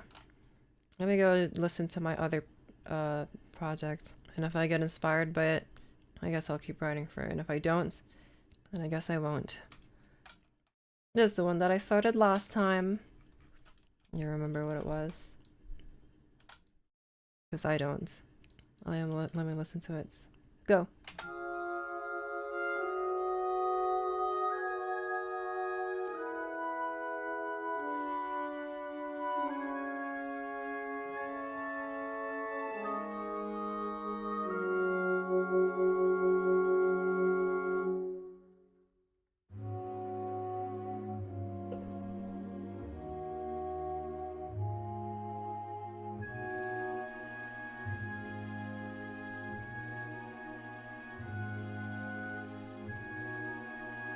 The phrasing here is wrong.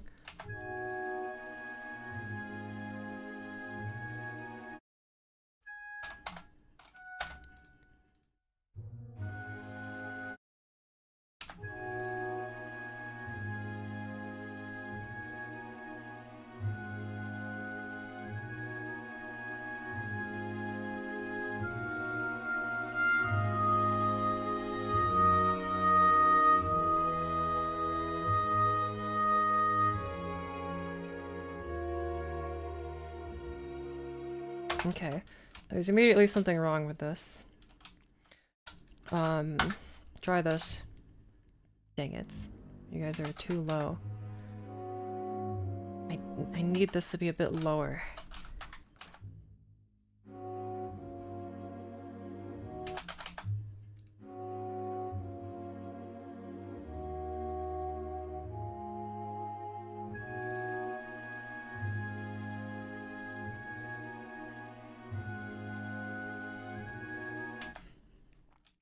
The bassoon phrasing there is a bit clunky.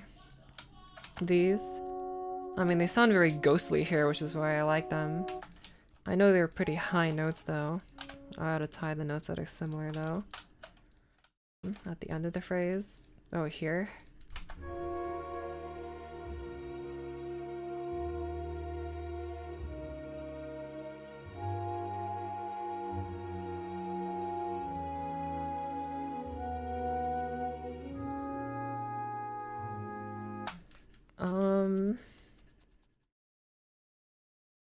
Where you just were. Here, these.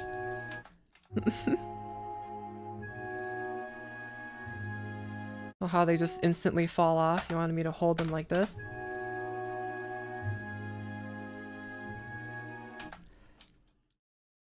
I want to try something else here. I want to get rid of the strings in the beginning and have them come in a bit later.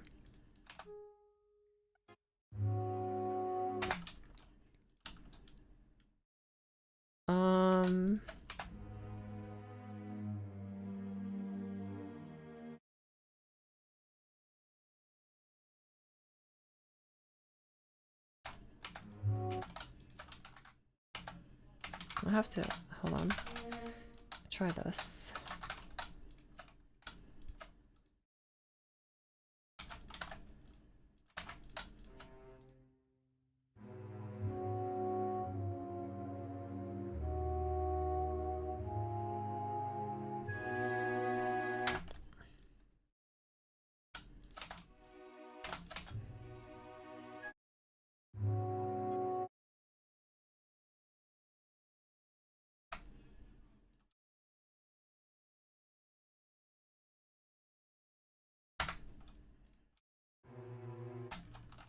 Oh, this might be guys just too easy, that's fine. Because I want you guys to at least be like an octave lower. And you know what? I guess the violins are just gonna have to shut up for this one.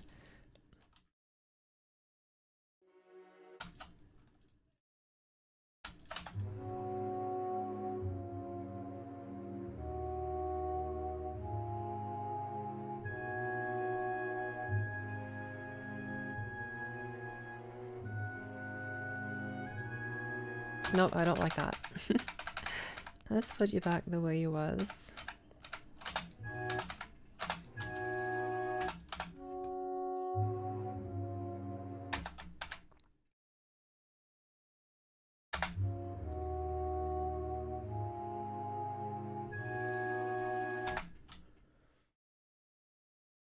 No pizzicato yet, maybe? Have the pizzicato be introduced here?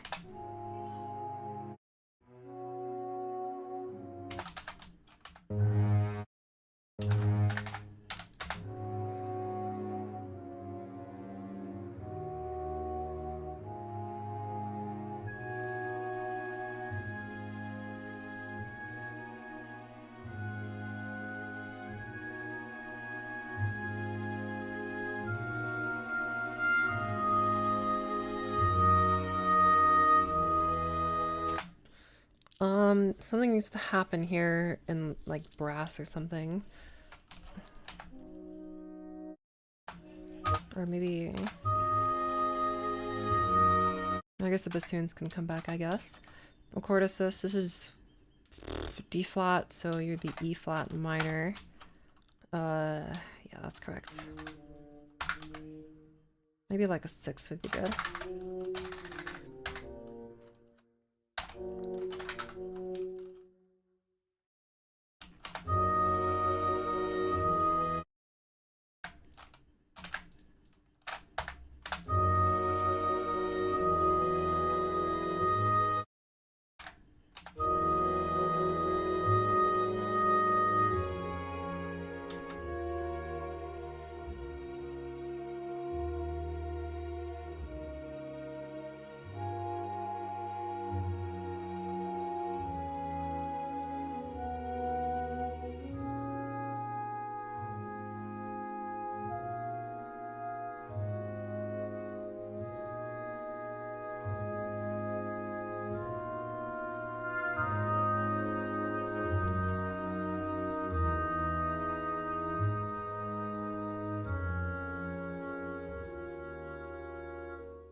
I know I wrote these as Allegro, but that's because I wrote the entire thing in whole notes.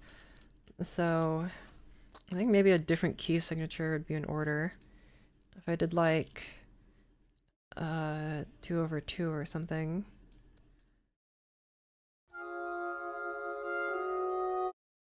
You really shouldn't be Allegro then, even though it's 144, but it's like this. I'll make you a little bit slower.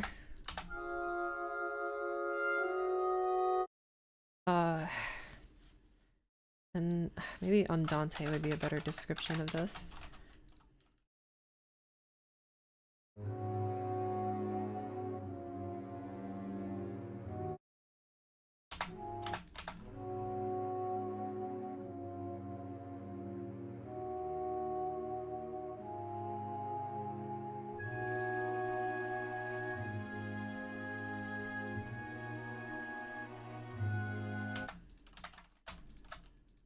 Crescendo, crescendo, crescendo.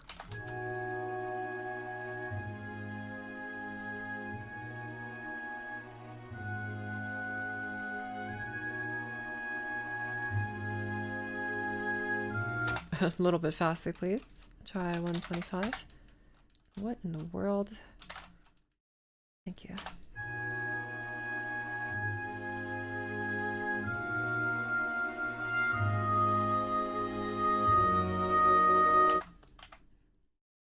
Maybe a fun octave here. Maybe a fun octave here.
More dudes here. Maybe...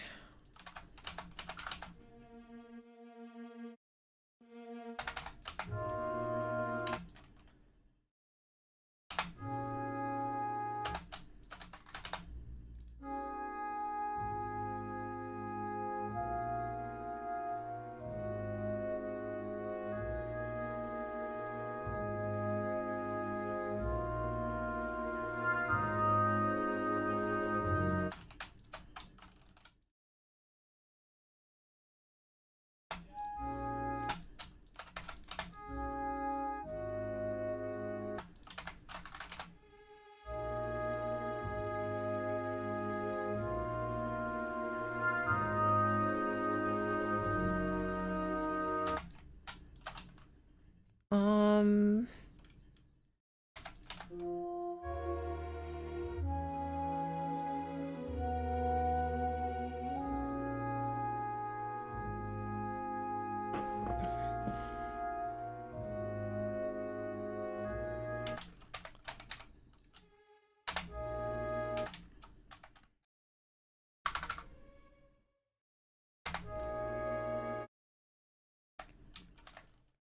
Trying to think. This counterpoint, like, this is of course on purpose supposed to be extremely simple in terms of rhythm. I haven't added any like in between notes other than these to mark rests in for phrases, but it's making it a little tricky to write interesting counter melodies, and what I've opted for here is just having a canon-esque thing happen.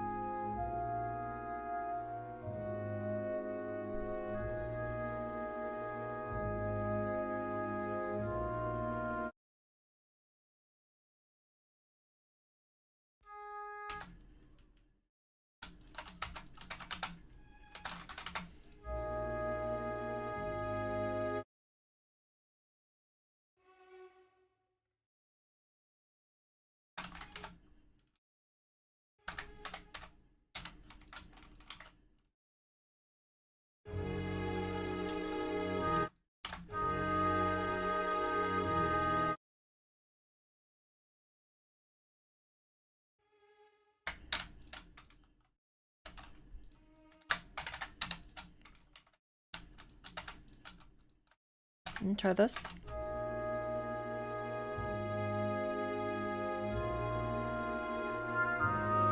I guess violins don't need to pick up to breathe.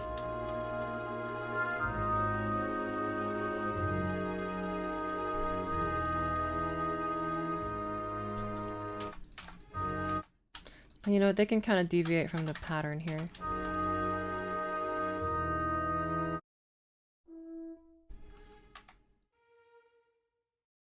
Does anyone here move up to B? Looks like you guys should move up to B, even though that's not in any of the chords.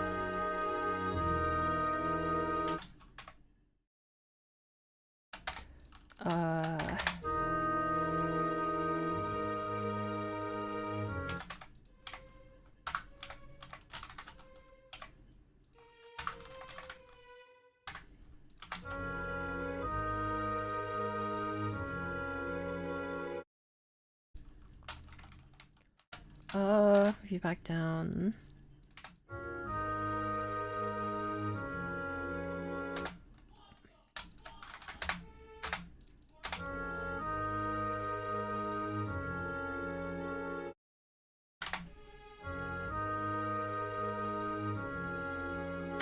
That's a parallel fifth. Let me try something else.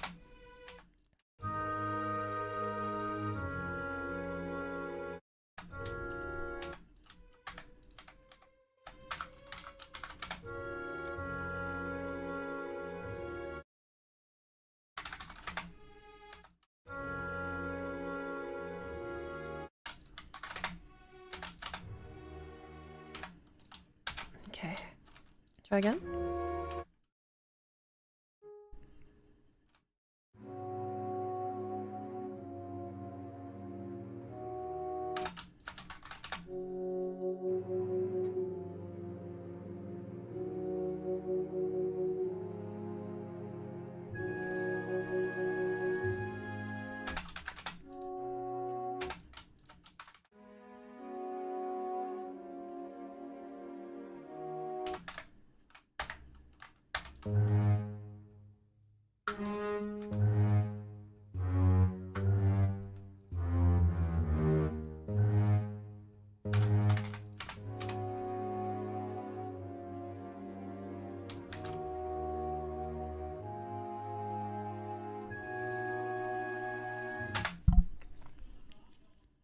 Might sound good if you make the horns play high F to E flats. Big jump. Wow. Yeah, right now these guys are just kind of filling in chords, which is... I just kind of have them for orchestral effect. No, like, melodies. The horns aren't really playing any melody right now.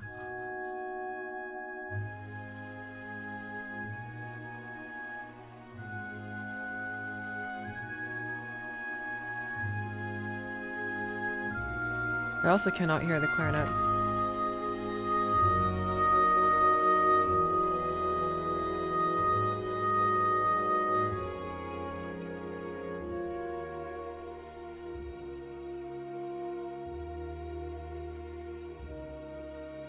Right, this crescendo. Not this one.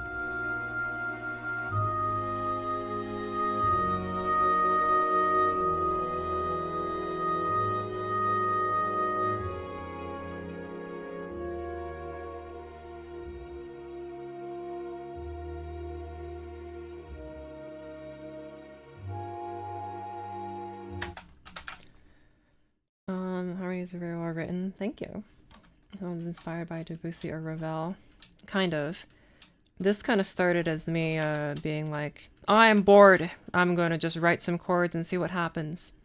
Which is why it's kind of chorale-esque. And why the entire thing is just whole notes. Because that's how it started. Definitely some more like rhythm stuff is in order, but that's kind of like a self-imposed restriction right now. Just whole notes for now. Definitely if I do end up like polishing it, then there will be some more rhythm stuff. Or if I feel like it.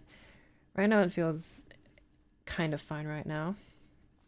But yeah, this is a chord writing exercise because you might notice that I've marked it as Shirgi in 1 because they're my own chords that I made up in the first row here. So these chords.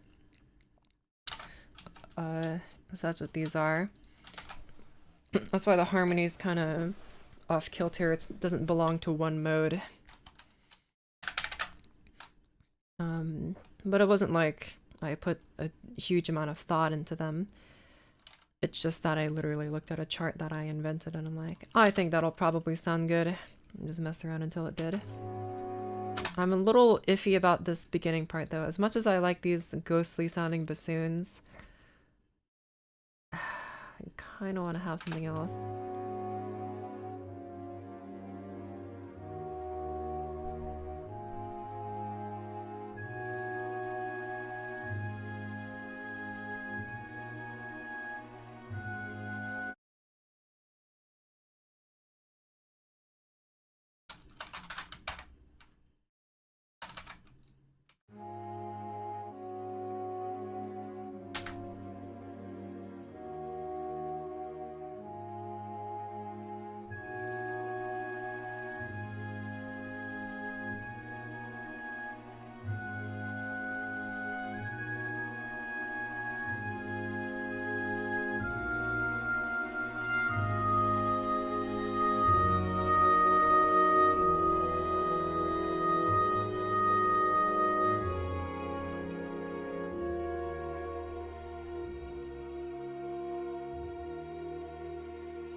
Could combine the bassoon and the horns. Okay. This used to just be for a bunch of... It used to just be for these guys in a quintet. Of course, the horn was somewhere else, but it used to be a quintet, and I'm like, what if strings? And now it's like this, so... It doesn't have, like, the full orchestra thing for me to just kind of move around. Which should probably make writing this for a bunch of instruments way easier. Right now it's just kind of scatterbrained. Let me think for a second.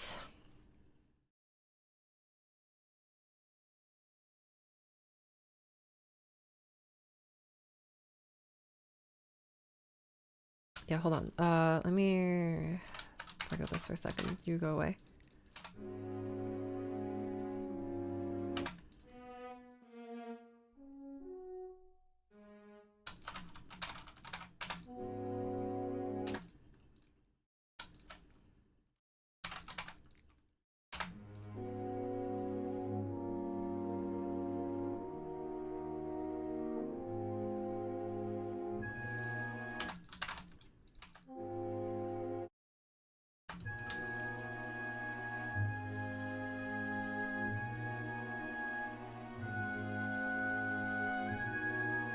I don't really like the violins here, I don't think. Something feels a bit wrong.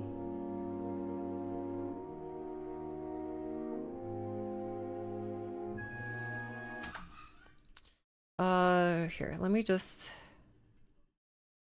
remove these horns. What, violins? Hello? Thank you. I just gave up on me for a sec.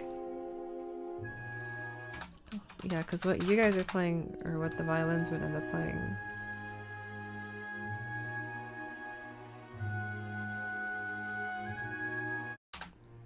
It's like not quite thick enough.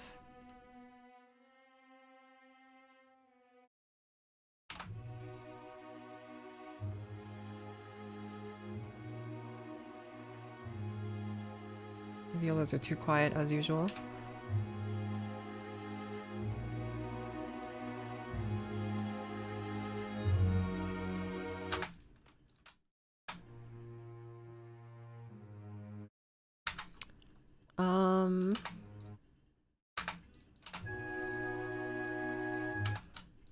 Here, just octaves for you.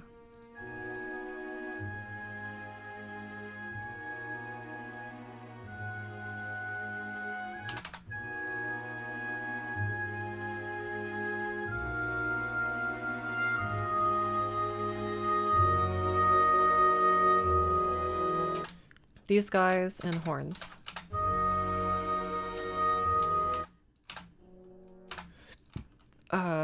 Here.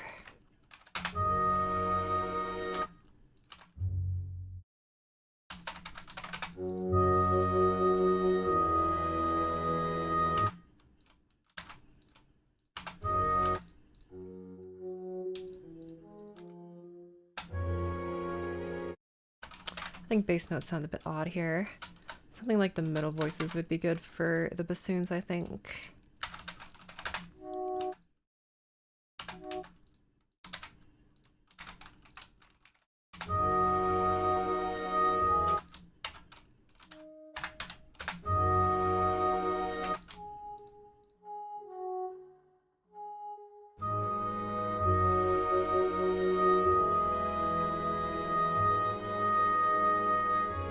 Bassoons just don't play.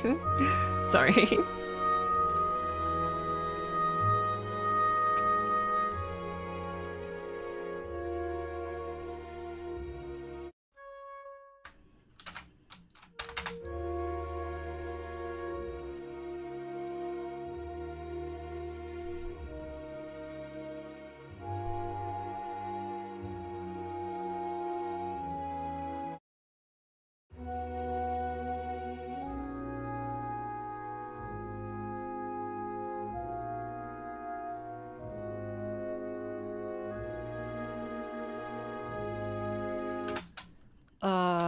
Thirds.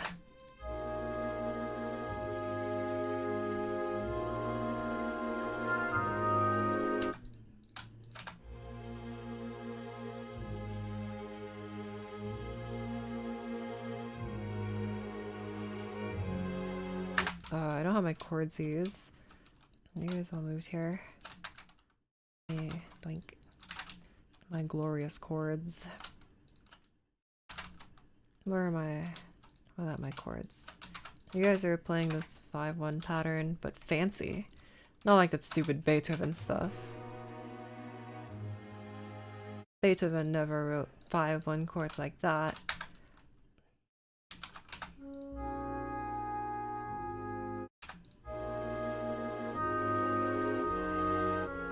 Okay, that's correct. I'm just checking.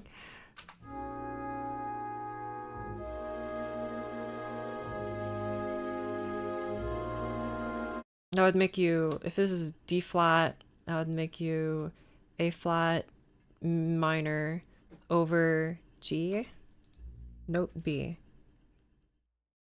Wait, what? Did I? That is D flat, right? It's Do flat. No, it's not Do flat. It's not. Wait, no, am I going slightly? It is D flat. D flat, then I marked this as 5, which means it would be A flat would be the 5 chord.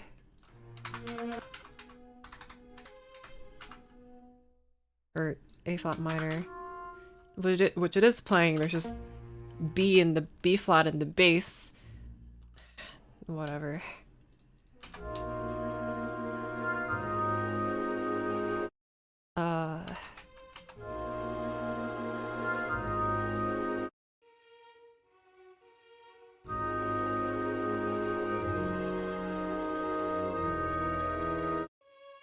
This chord's probably not right. For her, you're probably supposed to be F flat major. You're receiving something like that.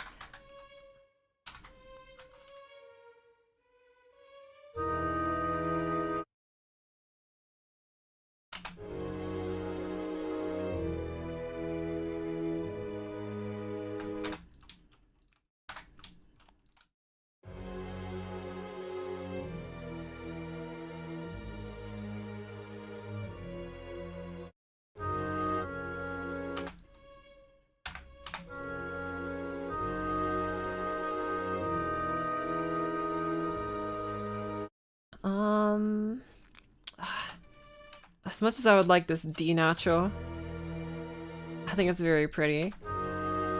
It can't stay for too long though. Once you hear that for too long, it starts to get kind of ugly. You gotta have it just a little bit.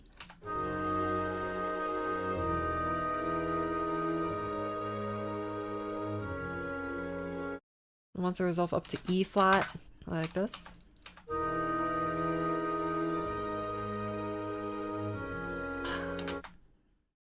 That sounds nice, but I'm worried it might sound a little too nice.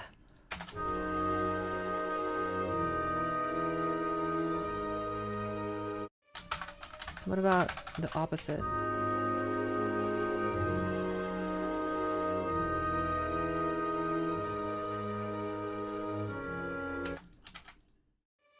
I like that D natural as a passing tone for something. Maybe hold the C.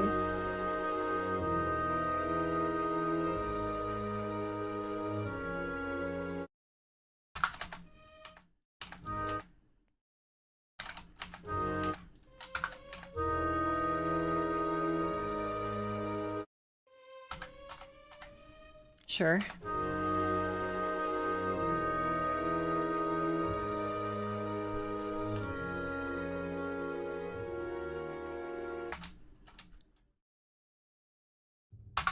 Don't go too low. Go back up to E.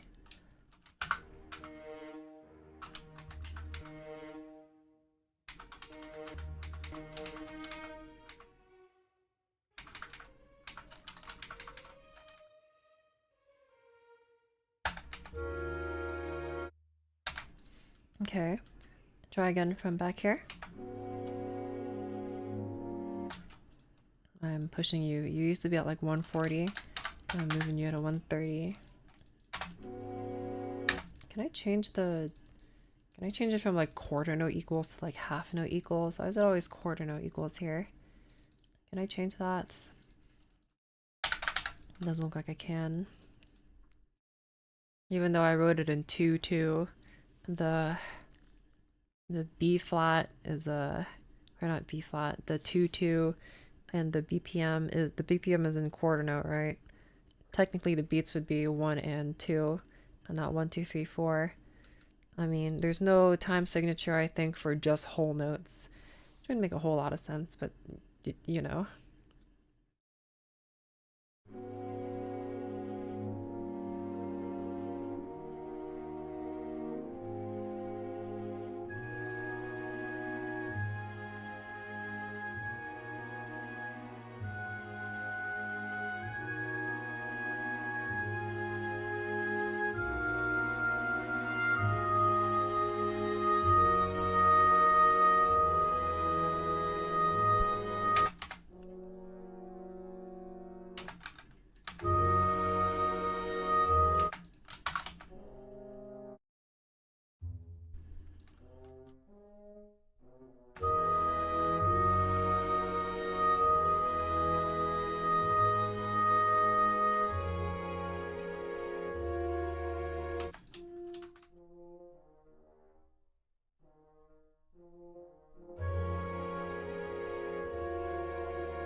Don't replay that note, Ty. Same with you. The horn drop overall feels quite empty. I'll look over here. Probably because multiple instruments just kind of disappear all at once. If I made them disappear, maybe at a more gradual rate, it would make more sense. Like maybe if the horns disappeared first.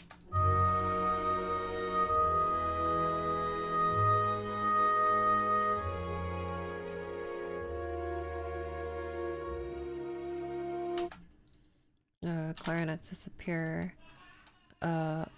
Maybe too, because clarinets are kind of hidden anyway. Try this.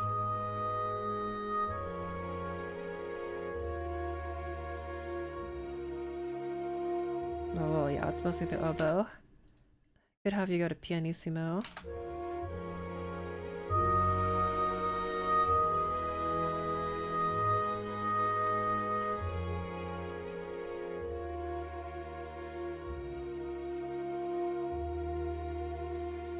There's like a huge gap here in the notes.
Get back to the octaves.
Twice.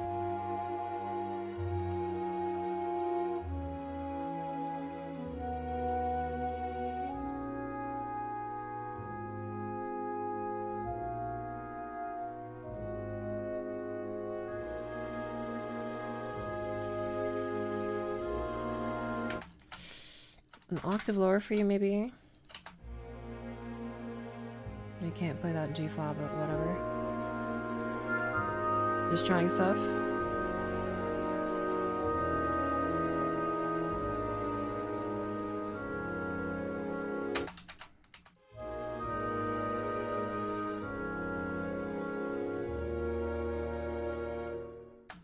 Okay.